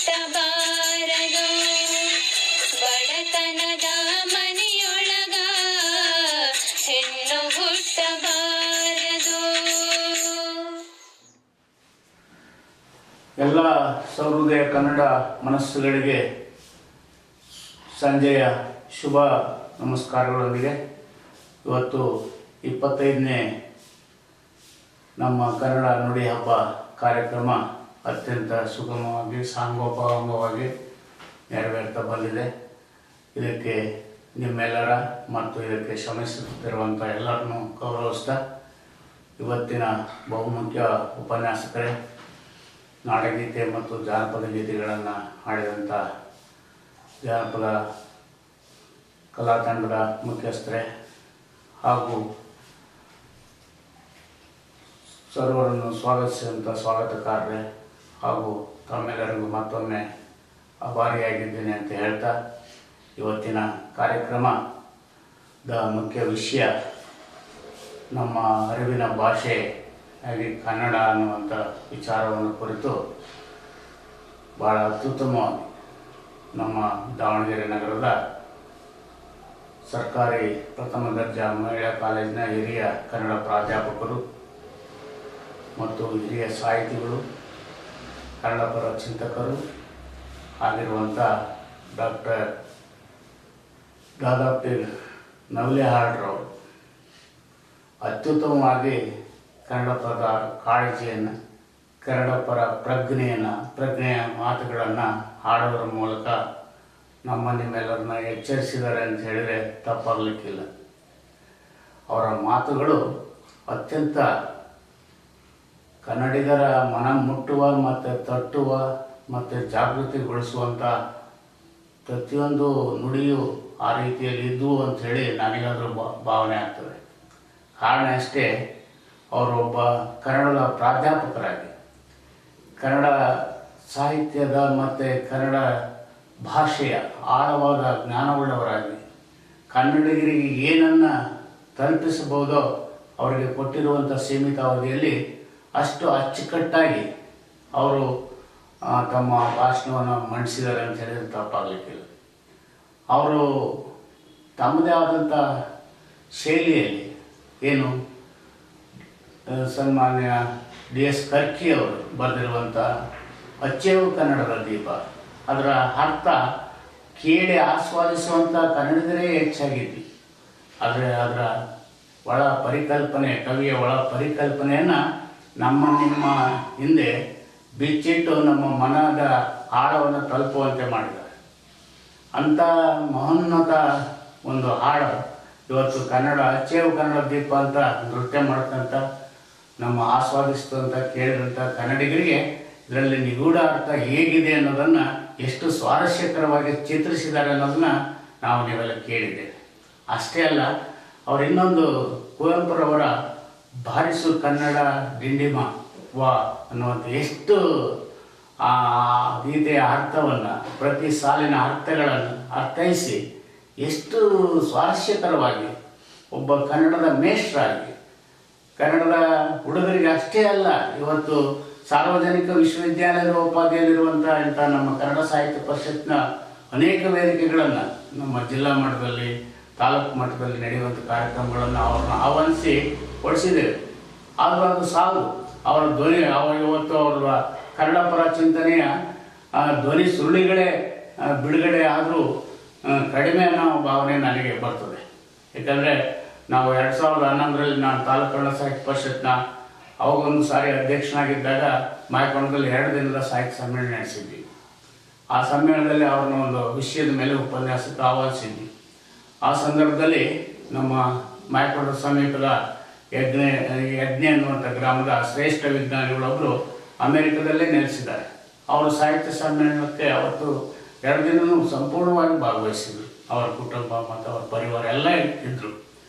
ಈ ದಾದಾಪೀರ್ ನವಲೇಹಾಳ್ ಅವರ ಭಾಷಣ ಮುಗಿದ ನಂತರ, ಕಾರ್ಯಕ್ರಮ ಮುಗಿದ ನಂತರ ಅವರು ಬಂದು ಭೇಟಿಯಾದಂಥ ಆ ವಿಜ್ಞಾನಿ ಅವರು ಮಾತಾಡಿದ, ನವಲೇಹಾಳ್ರವ್ರನ್ನ ಕುರಿತು ಮಾತಾಡಿದ್ದು, ಸಾರ್ ನಾವು ತೆಗೆದು ಬಿಟ್ಟು ನಿಮ್ಮ ಮಾತುಗಳಿಗೆ, ನಾವು ಅಮೆರಿಕದಲ್ಲಿ ಕನ್ನಡದ ಕೂಟ ಅನ್ನುವಂಥ ಕನ್ನಡಿಗರ ಕೂಟವನ್ನು ಮಾಡ್ಕೊಂಡಿದ್ವಿ, ನೀವು ಅಲ್ಲಿಗೆ ಬಂದು ಒಂದು ಕನ್ನಡ ಪರ ಒಂದು ಚಿಂತನೆಯನ್ನು ಹರಿಸಬೇಕು ಅನ್ನುವಂಥ ಮನವಿಯನ್ನು ಮಾಡಿಕೊಂಡ್ರು. ಅವರು ನಸು ನಕ್ಕು ಸುಮ್ಮನಾದರು. ಯಾಕೆ ಹೇಳ್ತಿದ್ದೀನಿ ಈ ಮಾತಂದರೆ, ಅವ್ರಿಗೆ ಅಷ್ಟು ಕನ್ನಡದ ಆಳವಾದ ಜ್ಞಾನ, ಕನ್ನಡ ಪರ ತೀಕ್ಷ್ಣತೆ ಡಾಕ್ಟರ್ ದಾದಾಪೀರ್ ನವಲ್ಯಾಳ್ ಅವರಿಗೆ ಚೆನ್ನಾಗಿ ಗೊತ್ತಿದೆ ಅನ್ನುವಂಥದ್ದನ್ನು ಈ ಸಂದರ್ಭದಲ್ಲಿ ನಿಮ್ಗೆ ತಿಳಿಸಿದೆ ಅಷ್ಟೇ. ಅವರ ಅತ್ಯದ್ಭುತವಾದ ಮಾತು. ಇನ್ನೊಂದು, ಭರತ ಬಾಹುಬಲಿಯ ಮನೋಜ್ಞವಾದಂಥ ಅದರ ಹಿನ್ನೆಲೆಯನ್ನು ಎಷ್ಟು ಸೊಗಸಾಗಿ ಕಟ್ಟಿಕೊಟ್ರು. ಇವೆಲ್ಲ ಕನ್ನಡಿಗರಿಗೆ, ನಮ್ಮಂಥ ಕನ್ನಡಿಗರಿಗೆ ಎಷ್ಟು ಜನಕ್ಕೆ ಈ ವಿಚಾರಗಳು ಗೊತ್ತಿದ್ದಾವೆ ಅಂತನ್ನ ನಾವೇ ಪ್ರಶ್ನೆ ಮಾಡ್ಕೋಬೇಕು. ಇದು ಅವರಿಗೆ ಕನ್ನಡಿಗರನ್ನ ಯಾವ ರೀತಿಯಾಗಿ ಅರಿವನ್ನು ಮೂಡಿಸ್ಬೇಕಾಗಿದೆ. ಬರೀ ಭಾಷಣಗಳು, ಬರೀ ಧ್ವಜಗಳನ್ನು ಹಾರಿಸಿ ನಾವು ವಿಜಯೋತ್ಸವ ಮಾಡೋದ್ರಿಂದ ಕನ್ನಡ ಉಳಿಯೋದಿಲ್ಲ, ಬೆಳೆಯೋದಿಲ್ಲ ಅನ್ನುವಂಥ ಮಾತುಗಳನ್ನು ಅತ್ಯಂತ ನಯವಾಗಿ, ನಮ್ಯವಾಗಿ ಅವ್ರ ಮಾತುಗಳಲ್ಲಿ ತಿಳಿಸಿದ್ದಾರೆ. ಪ್ರತಿಯೊಂದು ಮಾತುಗಳು ಹೇಗಿದ್ವು ಅಂದರೆ ನುಡಿ ಮುತ್ತುಗಳಾಗಿದ್ವು. ಅಂಥ ಮಾತುಗಳನ್ನು ಪದೇ ಪದೇ ನೀವು ಮೆಲುಕು ಹಾಕಲಿಕ್ಕೆ ನಮ್ಮ ಇಲ್ಲಿವರೆಗೂ ನಡೆದಿರುವಂಥ 25 ದಿನಗಳ ಕಾರ್ಯಕ್ರಮಗಳು ನಿಮಗೆ ಯಾವಾಗ ಬೇಕು ಅಂದರೆ ಬಿಡುವಿದ್ದ ವೇಳೆಯಲ್ಲಿ ಯೂಟ್ಯೂಬ್ನಲ್ಲಿ ಸಿಗ್ತವೆ. ಅವುಗಳನ್ನು ಮತ್ತೆ ಮತ್ತೆ ಕೇಳಿ ಅವನ್ನ ಆಸ್ವಾದಿಸಿ ನೀವು ಕನ್ನಡದ ಪ್ರಜ್ಞೆಯನ್ನು, ಕನ್ನಡದ ಪ್ರೀತಿಯನ್ನು, ಕನ್ನಡದ ಕಹಳೆಯನ್ನು ಎಲ್ಲ ಕಡೆಗೂ ಮುಳುಗಿಸುವಂಥ ಕೆಲಸವನ್ನು ಅಭಿಮಾನಿ ಕನ್ನಡಿಗರು ಮಾಡಬೇಕು ಅಂತ ನಾನಾದರೂ ಮನವಿ ಮಾಡಿಕೊಳ್ತಾ, ಇಂಥ ಸದಾವಕಾಶವನ್ನು ಬರೀ ಒಂದು ದೂರವಾಣಿ ಮೂಲಕ ಸಂಪರ್ಕಿಸಿ ಮನವಿ ಮಾಡಿಕೊಂಡಾಗ ಇದುವರೆಗೂ ಬಂದಿರುವಂಥ ಬಹುತೇಕ ಉಪನ್ಯಾಸಕರು ಅವರು ನಮ್ಮ ಜೊತೆಗೆ ಕನ್ನಡ ನುಡಿ ಹಬ್ಬದ ಜೊತೆಗೆ ಸಹಕರಿಸ್ತಾ ಬಂದಿದ್ದಾರೆ. ಸಂಗೀತ ಒಂದು ತಂಡಗಳು ಕೂಡ ಅಷ್ಟೇ ಉತ್ತಮವಾಗಿ ಸಹಕರಿಸ್ತಾ ಬಂದಿದ್ದಾವೆ. ಇವತ್ತು ಬೆಳಕು ಜಾನಪದ ಕಲಾ ತಂಡದ ಮುಖ್ಯಸ್ಥರು ಇವತ್ತೇನು ನಮ್ಮ ದಾವಣಗೆರೆ ಜಿಲ್ಲಾ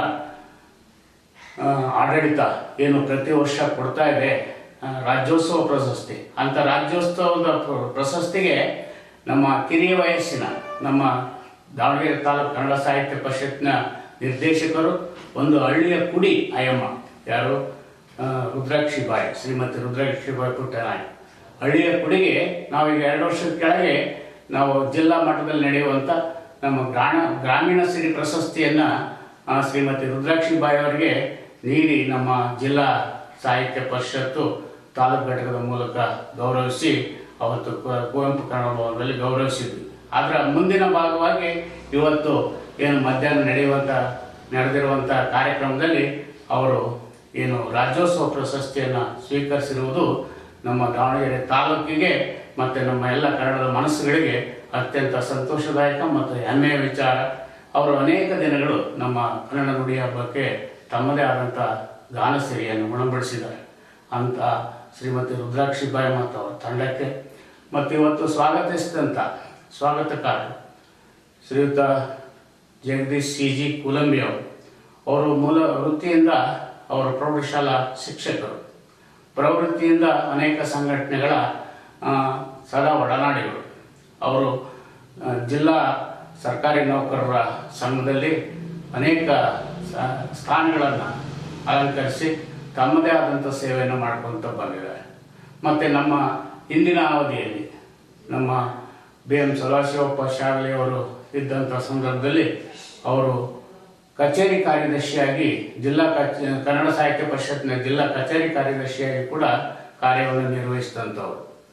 ಇಂಥ ಕನ್ನಡ ಪರ ಚಿಂತಕರು ಅಂಥವ್ರು ನಮ್ಮ ಜೊತೆ ಇರೋದ್ರಿಂದ, ಮತ್ತು ಅವರ ಪುತ್ರ ಜೀವನ್ JC ಕುಲಂಬಿ ಅವರು ಕೂಡ ಇಬ್ಬರು ಕೂಡ ಈ ಕಾರ್ಯಕ್ರಮದ ಯಶಸ್ಸಿನ ಅತ್ಯಂತ ಶ್ರೇಷ್ಠತೆ ಅವರ ಈರುವರೆಗೆ ಹೆಚ್ಚು ಸಲ್ಲಬೇಕು ಅಂತ ಹೇಳಿದ್ರೆ ತಪ್ಪಾಗಲಿಕ್ಕಿಲ್ಲ.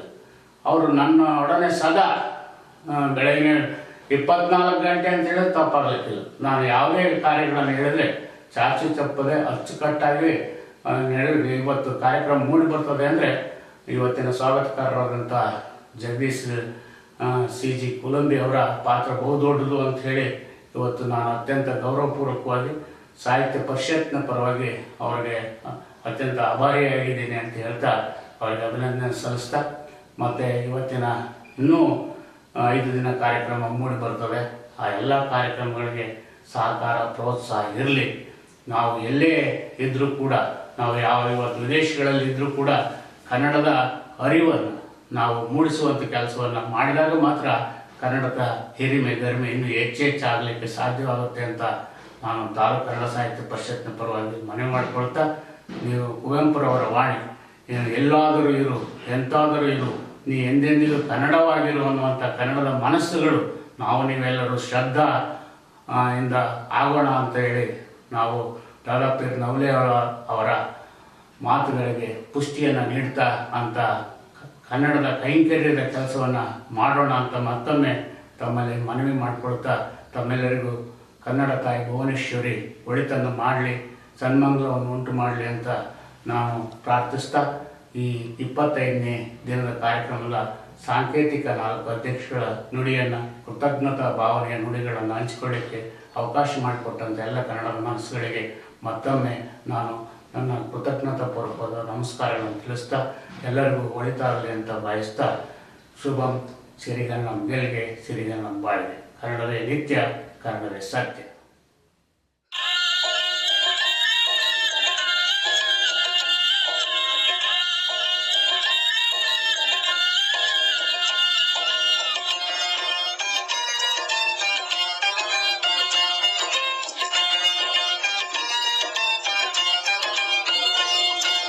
ರಾಯರು ಬಂದರು ಮಾವನ ಮನೆಗೆ, ರಾತ್ರಿ ಆಗಿತ್ತು, ಹುಣ್ಣಿಮೆ ಹರಿಸಿದ ಬಾನಿನ ನಡುವೆ ಚಂದಿರ ಬಂದಿತ್ತು, ತುಂಬಿದ ಚಂದಿರ ಬಂದಿತ್ತು.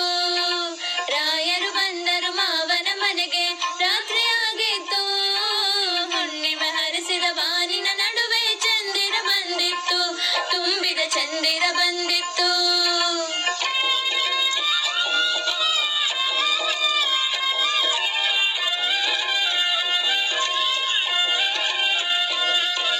ಮಾವನ ಮನೆಯಲ್ಲಿ ಮಲ್ಲಿಗೆ ಹೂಗಳು ಪರಿಮಳ ತುಂಬಿತ್ತು, ಬಾಗಿಲ ಬಳಿ ಕಾಲಿಗೆ ಬಿಸಿ ನೀರಿನ ತಂಬಿಗೆ ಬಂದಿತ್ತು, ಒಳಗಡೆ ದೀಪದ ಬೆಳಕಿತ್ತು.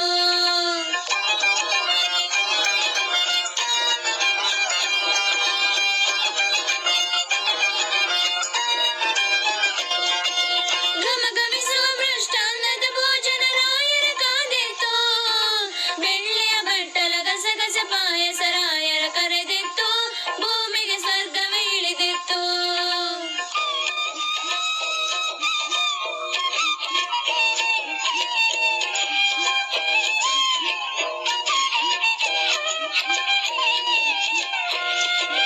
ಚಪ್ಪರ ಗಾಲಿನ ಮಂಚದ ಮೇಗಡೆ ಮೆತ್ತನೆ ಹಾಸಿತ್ತು, ಅಪ್ಪಟ ರೇಷ್ಮೆ ದಿಂಬಿನ ಅಂಚಿಗೆ ಚಿತ್ರದ ಹೂವಿತ್ತು, ಪದುಮಳು ಹಾಕಿದ ಹೂವಿತ್ತು.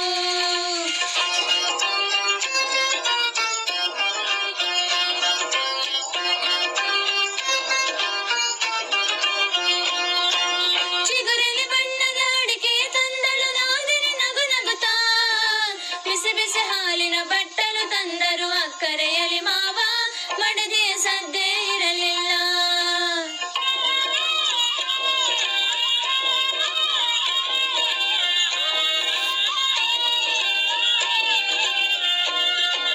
ಮಡದಿಯ ತಂಗಿಯ ಕರೆದೆ ತಂದಳು ಅಕ್ಕನ ಕರೆಯಮ್ಮ, ಮೆಲುದನಿಯಲ್ಲಿ ನಾದಿನಿ ಇಂತೆಂದಳು, ಪದುಮಳು ಒಳಗಿಲ್ಲ, ನಕ್ಕರು ರಾಯರು ನಗಲಿಲ್ಲ.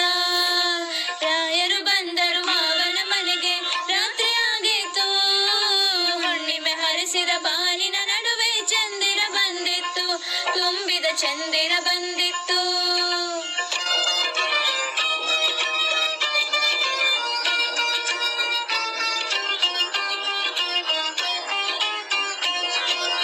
ಏರುತ್ತ ಇಳಿಯುತ್ತ ಬಂದರು ರಾಯರು ದೂರದ ಊರಿಂದ, ಕಣ್ಣನು ಕಡಿದರು ನಿದ್ದೆಯ ಬಾರದು, ಪದುಮಳು ಒಳಗಿಲ್ಲ, ಪದುಮಳ ಬಳೆಗಳ ದನಿಯಿಲ್ಲ.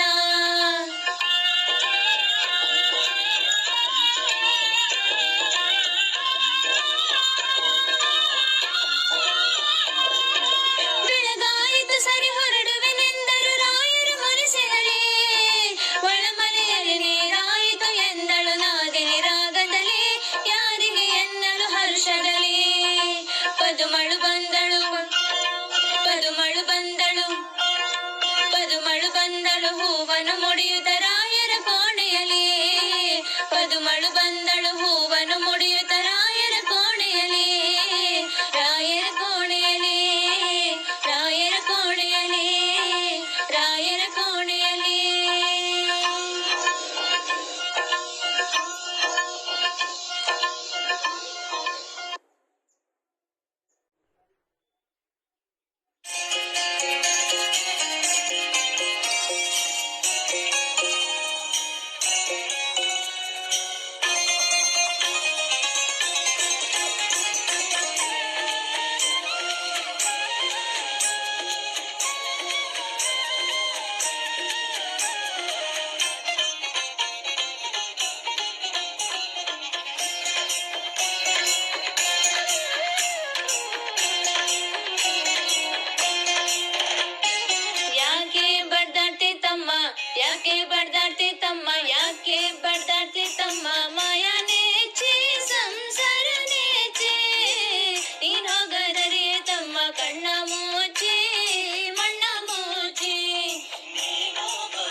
ಯಾಕೆ ಬಡ್ದಾಡ್ತಿ ತಮ್ಮ ಯಾಕೆ ಬಡ್ದಾಡ್ತಿ ತಮ್ಮ ಮಾಯನೇಚಿ ಸಂಸಾರ ನೇಚಿ ನೀನ್ ಹೋಗದರಿಯೇ ತಮ್ಮ ಕಣ್ಣ ಮುಚ್ಚಿ ಮಣ್ಣ ಮುಚ್ಚಿ ನೀನ್ ಹೋಗದರಿಯೇ ತಮ್ಮ ಕಣ್ಣ ಮುಚ್ಚಿ ಮಣ್ಣ ಮುಚ್ಚಿ